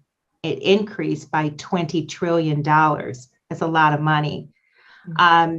And there are lots of other things that I think are presenting themselves as barriers from a fair housing context. So not only do we have the growing racial wealth gaps, but those wealth gaps are kind of driven by the racial homeownership gap. Both the Latino white and the Black white homeownership gaps are as large today as they were over 50 years ago when the Fair Housing Act was passed. So we've actually lost ground when it comes to homeownership attainment and wealth attainment. We see that technologies are driving disparities and generating biases. We also see that in the appraisal context, so when you talk about valuing properties that are owned by Black and Brown people, those properties are being devalued in a discriminatory fashion. In fact, homes located in Black communities are undervalued on average about $43,000. That is a cumulative loss of $156 billion. So we have definitely made strides when it comes to fair housing, but we still have a long way to go. Christy, would you talk about that in the context of what the Mortgage Bankers Association sees, but also what you all are trying to address relative to the housing crisis? Absolutely. And thanks, Karen. And, just building on what Lisa said, I mean, these systemic inequities that have happened in the US for decades now have really prevented too many minority families from achieving both their home ownership goals, but also their wealth building goals. And, as we talk about this safe and stable and affordable housing, both in home ownership and in rental housing, it should not be a point of privilege. And unfortunately, as Lisa said, we've lost ground, and it really does feel like it's a point of privilege. And it really should be a right for every family that wants it. As we think about the Mortgage Bankers Association, and I think, the good news is, as an industry, but also I think the nation at large really recognizes the scope of this challenge and the urgency and the opportunity that we have before us to really act right now to be able to move the needle forward. So one of the things for the Mortgage Bankers Association, and in this year, my year as chair, we say you got the bully pulpit for a year, and what are you going to do with it? And, as my year of chair, I've really focusing on how do we really drive inclusion and promoting inclusion in homeownership, both in homeownership, but also in rental housing. And I've announced a Home for All pledge, which has been the focus for this year, really asking MBA member companies to commit to taking concrete actions that support minority homeownership and affordable rental housing. And, there's three main pillars in this plan. The first is really around supporting policy-driven initiatives that really help to address this. And so the MBA put out a detailed report called Building Generational Wealth Through Homeownership. And it really is the policy roadmap for the MBA, which focuses on specific initiatives to be able to close the gap for both Black and Hispanic families. So one of the things that's in there is special purpose credit programs. We worked with Lisa Wright and FHFA to be able to secure the HUD letter on special purpose credit programs. It obviously focused on down payment assistance, removing barriers at the GSEs, such as like lowering loan level price adjustments that sometimes price these minority families out of the market, but also just better access to counseling, both on the purchase side as well as home retention. The second pillar really focuses on convergence, which is really the place-based initiative designed to focus on not just housing affordability, but specifically on the racial homeownership gap and really identifying critical issues that are happening on the ground in those communities. And the two focus so far, the pilots have been in Memphis and Columbus. And we look to expand that significantly into other geographies. And then the third pillar is around diversifying our industry. And we know, especially given the trust issues that have happened with these communities of color, and mainstream institutions, is really ensuring that we can have people in those communities building trust and diversifying the industries to be able to, be in the communities and understand the issues in those communities, as well as build trust through this process. So those are the three big pillars of the Home for All pledge and the work that the NBA is driving. Thank you for that. Sai, Christy talked about establishing trust in communities. From your perch, you get a chance to have a look into at least 90 communities through the National Urban League affiliates. Would you talk about what you see relative to the crisis in those communities and nationally? I appreciate that, Karen, very much. And I first like to say thanks for the invitation. And anytime I show up and Christy and Lisa are there, I know I'm in the right place. That's where the action's at, and it tends to follow them. So again, I appreciate being part of the conversation. I think that's right. We are at a profound intersection of wealth building opportunity for communities of color, particularly those with a native-born Black experience, for whom our economic interests have been kind of increasingly on the peripheral to the mainstream of this conversation. So I really appreciate kind of Christy and her perch and perspective here. What the NBA is doing, particularly on the ground in Memphis and Columbus through Convergence, is precisely the kind of initiative that is designed to not so much kind of gin up interest, but connect kind of interested parties, committed parties to responsible, respected, trusted actors on the ground, kind of walking with folks through what is a fraught experience, but one that requires bravery, it requires commitment and confidence. And so Lisa's point around homeownership being central to narrowing the kind of intergenerational wealth gap prospects for communities and households of color.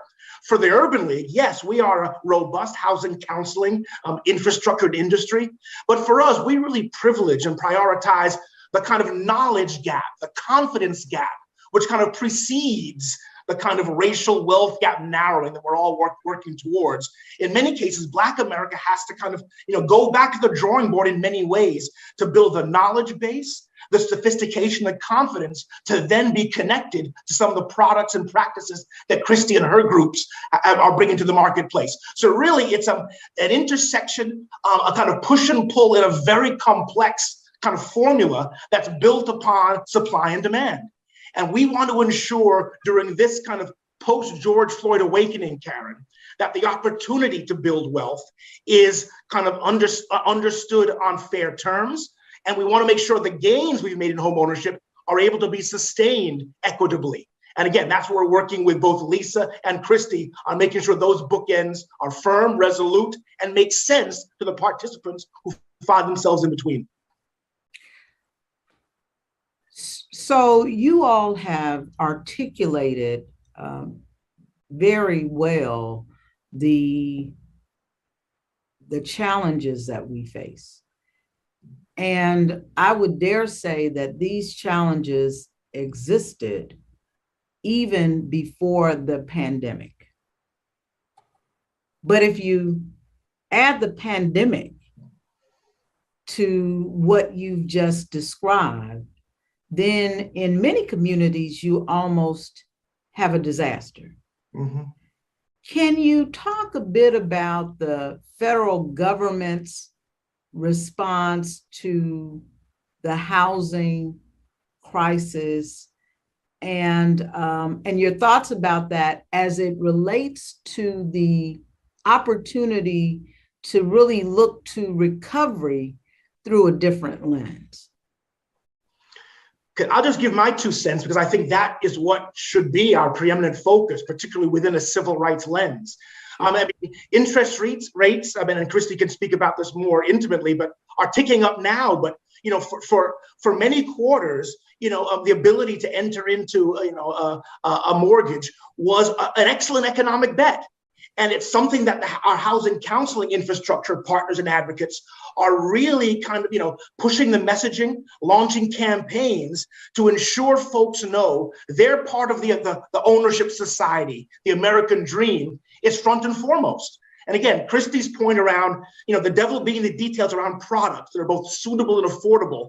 Now is the time to kind of bring those to folks and kind of in a kind of baton handoff kind of way, interacting with housing counseling networks like the Urban League. I mean, the Biden administration has been quite aggressive in investing in housing counseling, investing in kind of policy understandings to see where the boosts and blocks for homeownership prospects are. I mean, Lisa's group has released an incredible report around some of the headwinds in the appraisal dimension to this question. And so I think you have to understand what some of the headwinds are beyond just perceiving them. You need to be able to recognize them and measure them. And then, you know, kind of develop the kind of regulatory, statutory, legislative responses that the moment requires. And so I'm also working with both Christy and Lisa on a kind of national collaborative, the Black Homeownership Collaborative, you know, driven by the 3x30 campaign, trying to generate 3 million net new Black homeowners by 2030. That's kind of an existential kind of industry-wide, you know, challenge that we're all kind of taking up. And again, we're all excited to be part of it. But again, the federal government has an incredible role to do to catalyze these conversations and to see us through this period. And that's what the Urban League is banking on. Yeah, and I'll just share, I mean, speaking where Cy just left off about the federal government's response, when you look at what they did kind of in COVID and in response to that pandemic, I mean, it was absolutely unprecedented that basically with the sign of a pin, you know, we went and had up to 18 months, individuals could have forbearance on their mortgages. And for the industry and the servicers in the industry, since the beginning of the pandemic over 2 years ago, 7.2 million borrowers had access to forbearance over those 2 years. And today we stand at less than 500,000 of those borrowers remain in forbearance, which means servicers did an extraordinary job helping over 6.5 million families exit forbearance with home retention options. This is unprecedented. And I think the federal government's response to enable this to happen, but then servicers' jobs. And if you think about what was happening 2 years ago, I mean, servicers were moving everybody home at the same time that there were record calls coming in of people needing assistance. And so I think the federal government's response to be helpful was pretty extraordinary. And the work of the servicers to be able to help people transition, I think, has been pretty stellar as well. But as we think about then the go forward, I think it's really important that we continue to focus on what are those home retention tools. So some of the modifications that have been put in place by either FHA or the GSEs have been really helpful in helping families transition and get back to paying on their mortgage. But there are some that, you know, are still not able to transition. And I think what's critically important is that we think about what are those home retention tools, what are not only through this pandemic, but sustainable as we go forward to be able to help these families. And I recognize that everyone's going to be able to be saved, but certainly for those without income prospects, you know, even reduced payments aren't going to be able to help, and endless forbearance isn't the option. But there's a number of families that, as you know, with the unemployment rate at the lowest levels now that we've seen in a while, like this recovery and helping support people through the recovery is going to be really important. And so to continue to look for opportunities for people to either stay in their home and have retention, or if they have to exit the home, be able to do it in a dignified way. And that's the key message we've got to be careful too. In the last crisis, we didn't have, or many people didn't have equity in their homes. Many people today, I mean, 19% home price appreciation last year, many people have equity in their homes. And the thing I focus on and worry about, and it's something that the NBA is very focused on, is how do we ensure that these communities of color, if they can't sustain their homes, that they are not stripped of their equity, because this is about generational wealth, and the focus should be on helping them retain that home. But if we can't, how do we help them ensure that they can exit with dignity and take advantage of the equity that has been built up in their home? Because no one should lose their home and lose their equity. And that's, I think, the focus that we have to have some policy decisions to make sure that that doesn't happen, but also some public service announcements and communication to ensure that people understand their options and don't walk away from their equity. Yeah. That's well said. Lisa, I just want to ask one question, because we've been focused a lot on home ownership, and certainly that's the road to wealth building. But we know that everyone does not own a home. Some people rent. And to the extent that affordable housing has to also be in the rental market, how do you think the federal government's response to the COVID crisis through supporting rental relief and keeping people from being evicted, what do you think that bodes, or how do you think that bodes for future long-term solutions? Yeah, Karen, that is a great question. And I think one of the things that we saw with the emergency rental assistance funding, by the way, I must point out that organizations like the National Fair Housing Alliance and the National Urban League and many, many others, the Mortgage Bankers Association, really lobbied hard with Congress for both the emergency rental assistance program funds, but also the homeowners assistance program funds. And as Christy said, these kinds of initiatives, this kind of support was unprecedented, but I don't want it to be lost on our audience that the reason that we got that assistance, that unprecedented amount of assistance, was because we all advocated for it. We raised our voices and we made sure that our congressional representatives heard us on that. But with that being said, one of the things that we have seen is the deep inequities that are existent in our society, right? So we roll out a program like the CARES Act that provided, as Christy said, forbearance assistance. But guess what? That forbearance assistance only applied to 70% of the market because it was only applicable to federally backed mortgages, and people of color were disproportionately represented in the group that did not have federally backed mortgages.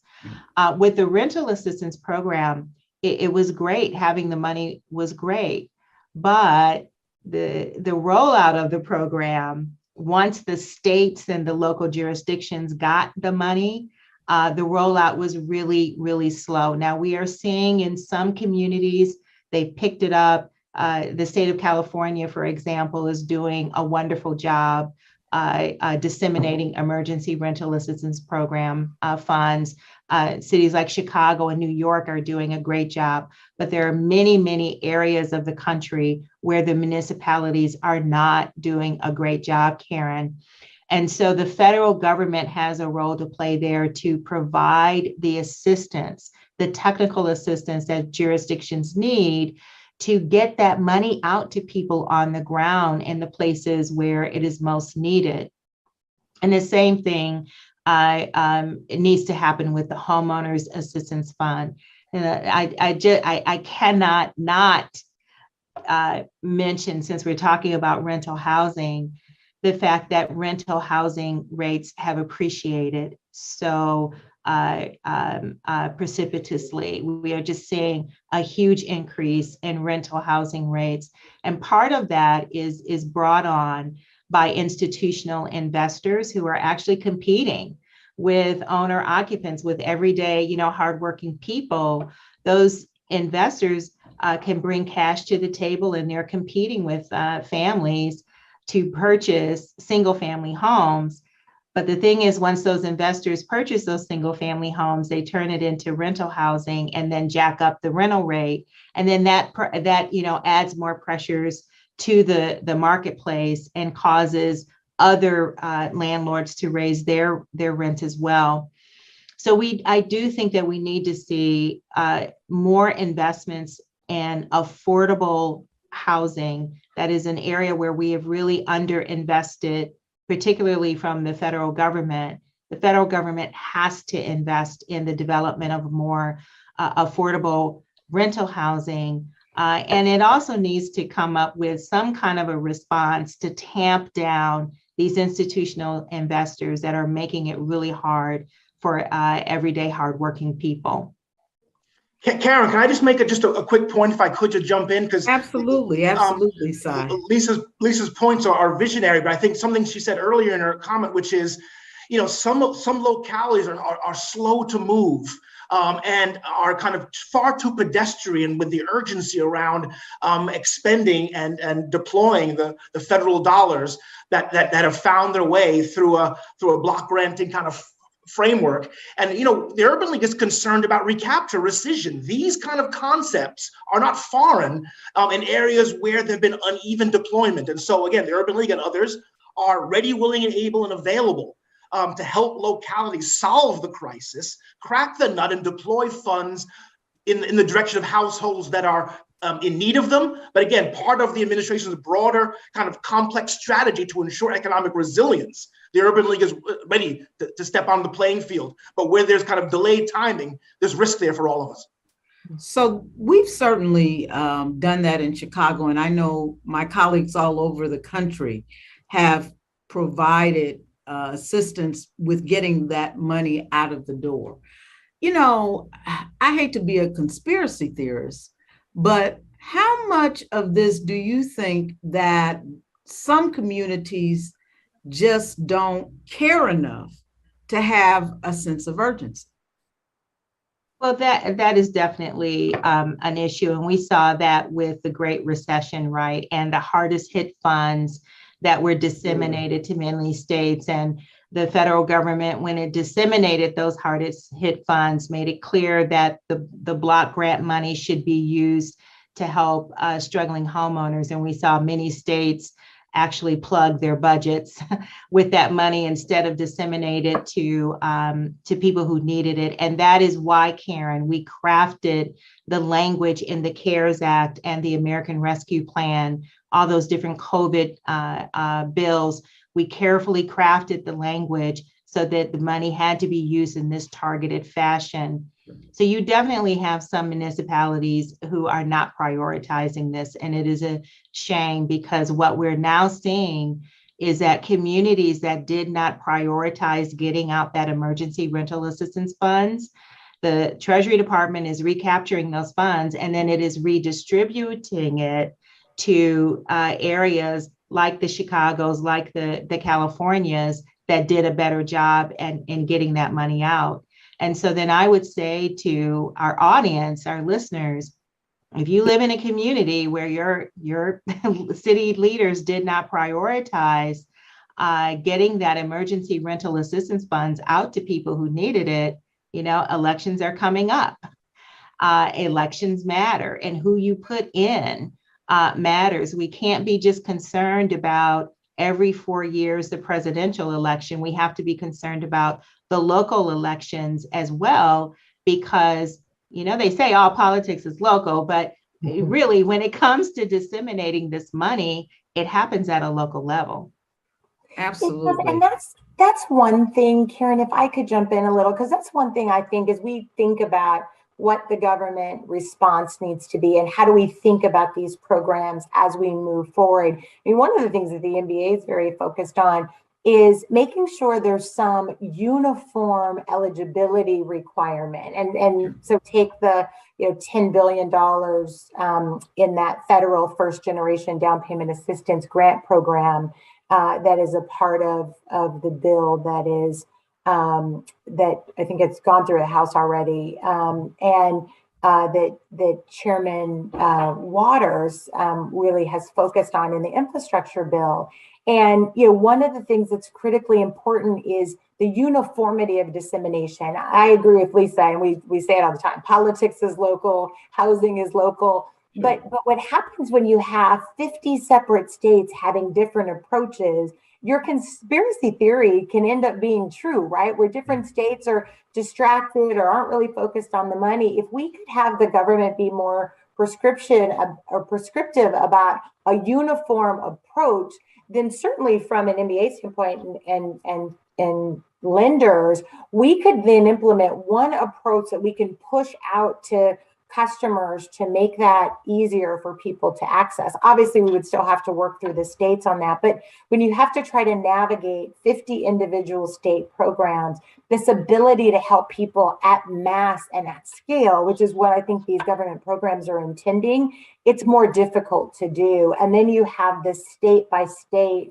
kind of approach that doesn't help people consistently. And so I would love to see some more, as we pass these things in the infrastructure bill, some more uniformity in some of the eligibility requirements so we could truly help more people and it isn't so state dependent. I think that's so critical. I want to shift gears for a moment and talk about the importance and the need for Black banks. Once upon a time, we know that there were over 100 Black banks throughout the United States. I know Chicago had some of the largest Black banks, and now they're all gone. What role, when we think about home ownership, when we think about eliminating the racial wealth gap, what role could Black banks and the reemergence of Black banks play in this whole process? Why don't we start with you, Sai? Yeah, could I please? Because I think it's a profound idea and ideal, and one that has historical kind of precedence in the sense that, and we're here in New Orleans, I think about Liberty Bank and others who kind of historically have provided the kind of local-based underwriting, if not character loans necessarily, but kind of a place-based understanding to providing credit to kind of keep communities fluid and to kind of keep kind of commerce kind of going. And I think kind of local banks, community banks, minority-owned banks, Black banks specifically, have a central role to play in this new narrative period we're entering, which deals with kind of, how do we underwrite risk? Within this kind of risk-based pricing world that we're in, where different folks, based upon their risk profile, pay different amounts for similar products. And usually it's households of color that are taking, kind of boots to the chin through that process. To what degree can we come up with kind of alternate models to understand risk and define it? To what degree should local banks and financial services institutions, kind of be able to set the parameters for a judging risk because they understand the local rhythm of how life is kind of understood and lived locally within their footprint. So I do think local banks, minority-owned banks have a lot to say within the coming conversation around how to further refine alternate data that should be included in the compelling algorithms that help lending institutions come up with how they adjudge who's a good risk and what they should pay for that credit.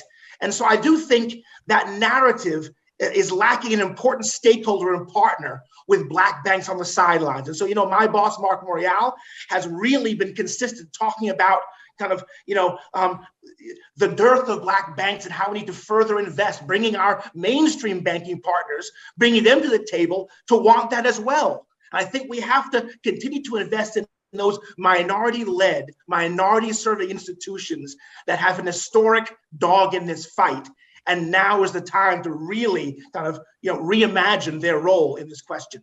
This is a critical question because we really do need to gin up more support in Black-owned financial institutions. And one of the things that we're trying to do is to help work on increasing the technological capacity of Black-owned institutions, because quite frankly, the industry is becoming more and more technology-driven, and our Black-owned institutions are not keeping pace with that technology development. And so if in order for them to be able to be impactful and relevant in the marketplace, they have to increase their technological capacity.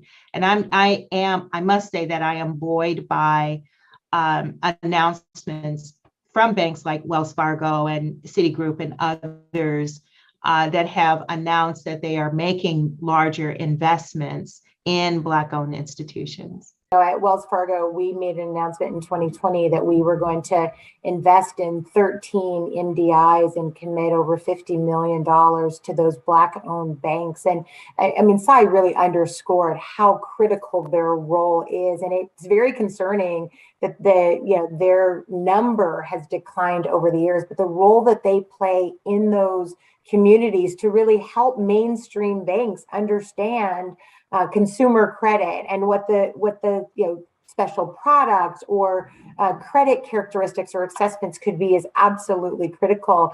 But the other obligation, I think, for some of the banks, and that's the investment that Wells Fargo made, is what Lisa spoke about, which is we have an obligation to support, kind of be a critical source of capital and investment for these banks, but also to provide training, to provide exchange programs, to provide mentorship for their executives and their board members as well. And so I think it's a critical opportunity for us to come alongside these MDIs, recognize the critical role that they play in their communities and advance that. And, I also happen to be the chair of the Affordable Housing Working Group for the OCC Project Reach. And MDIs is an entire work stream as a part of the OCC Project Reach. They recognize how important this body of work is for not only communities of color, but for our financial system more broadly.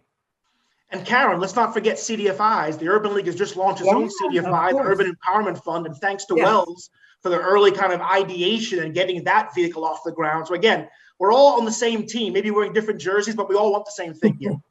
And I think your point about CDFIs speaks to the fact that when you think of the historical Black bank, you are thinking how it was in the past, but the present and future may require us to look at other ways to ensure that that capital is available in our community. And so I think that's extremely important. And thanks for raising that side. I often think about, and I think someone said it earlier, how complex this problem is. Notwithstanding that complexity, I want to close with an opportunity for you to give a beacon of hope. What is it that's going on right now that makes you hopeful about the future of housing? I can certainly start. I am incredibly hopeful about what I see. And I think, Sai said earlier, it's kind of this George Floyd moment. I think that created an awakening, not only in our communities, but in our nation.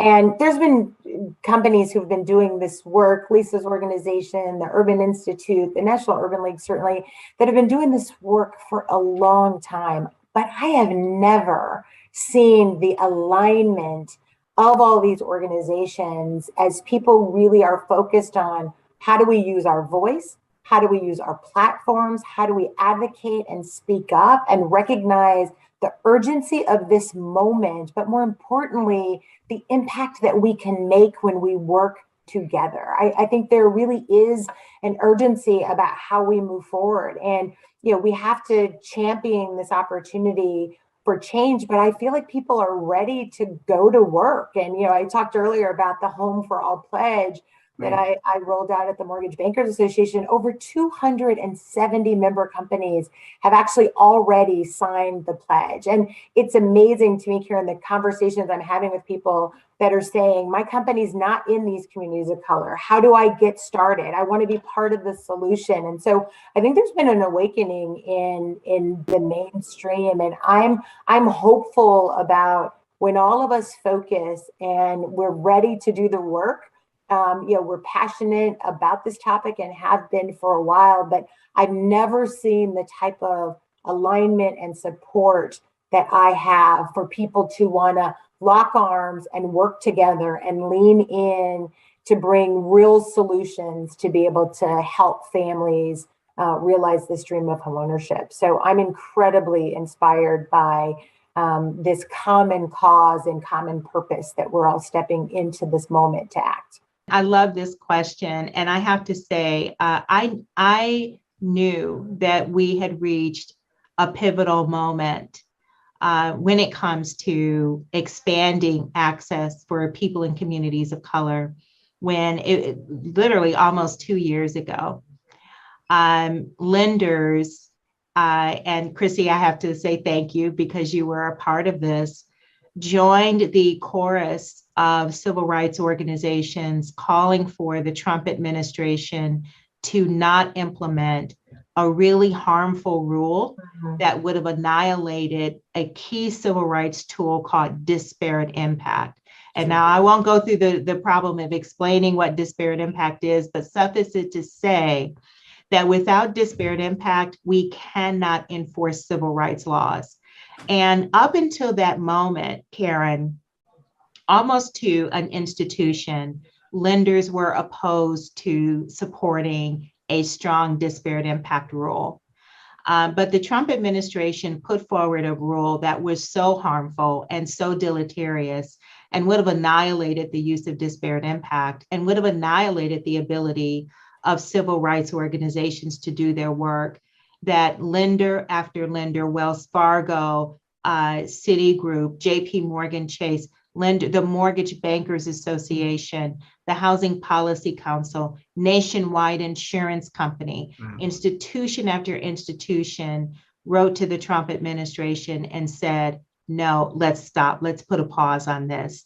Let's go back to the drawing table because what you want to propose is not the right way to go forward if we're really going to tackle this issue called racial inequality. Right. That signaled to me that these financial institutions were serious about those statements. You know, remember after George Floyd's murder, everybody was issuing these statements. Oh yeah. There's one thing to talk the talk, but it's another thing to walk the walk. And what we saw was financial institutions walking the walk, and they're still continuing to do that. We're doing it, as Christy said, in a collaborative fashion. We're partners with the NBA on the Convergence program. And so I am buoyed by that. I am heartened by that because it doesn't feel, Karen, like it was just a flash pan moment. It feels like there's some stickiness to this, right, and a real commitment. Sai, what makes you hope? I mean, I appreciate that. And again, I believe and trust in Lisa in all things. And so, I'm buoyed too. My glass is half full. The Urban League's North Star is to ensure every American has access to safe, decent, affordable, and energy efficient housing on fair terms. Now, we all want that. Christy wants that. Lisa wants that. We want that. We're all doing our part to ensure it. But the alpha and the omega of this for us is ensuring access, making sure the gates are high and wide for all that are prepared to enter. And again, my college baseball coach used to say, it's amazing what can be accomplished when no one cares who gets the credit. That's where we are. This is a moonshot of an opportunity to kind of stress test our systems and put kind of policies in place that ensure participation, not hope for it, not suggest it, but ensure it. And that kind of democratization, diversification is where we need to be. And I'm glad this conversation is consistent with that. Thanks, Karen. Well, I just want to tell you what makes me hopeful is that I know that each of you is fighting alongside the National Urban League. Obviously, Sai is there, and our affiliates throughout this country, and that we are fighting for the same thing. Thank you so much for this conversation. It has been enjoyable, and it went far too fast. Thank you. Thank you, Karen. Great to be with you guys. Thank you for all of your insights. I think everyone watching has much to think about and, more importantly, act upon. This concludes day one of our historic Legislative Policy Conference. Exciting, hasn't it been today? There's much more ahead tomorrow. You don't want to miss any of it. Be sure to sign in tomorrow beginning at 11 a.m. Eastern Standard Time for our next sessions. Before we sign off, here is a recap of the National Urban League's 5th annual Small Business Capitol Hill Summit that happened just a few weeks ago.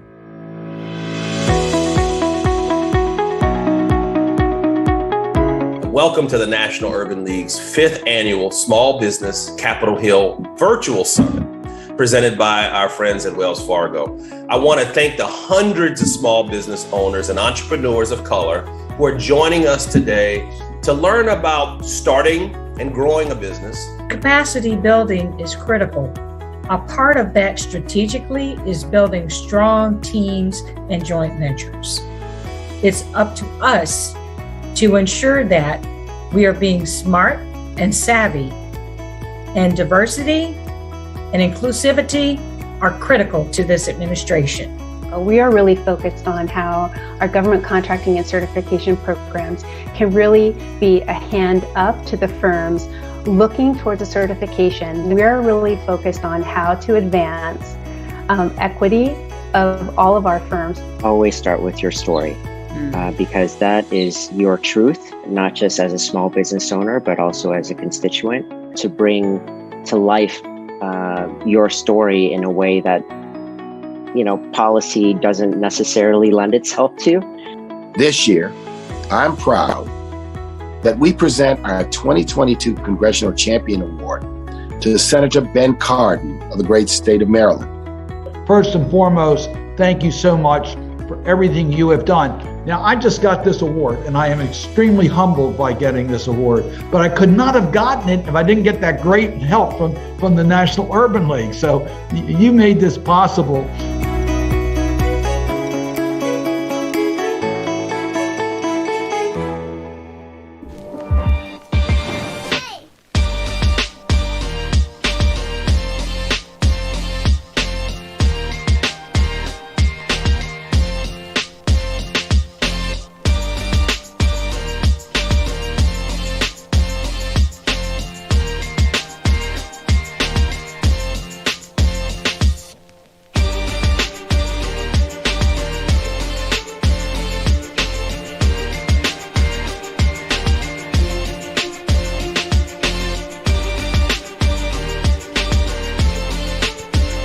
The National Urban League would like to congratulate the Spring 2021 graduates of its Congressional Advocacy program.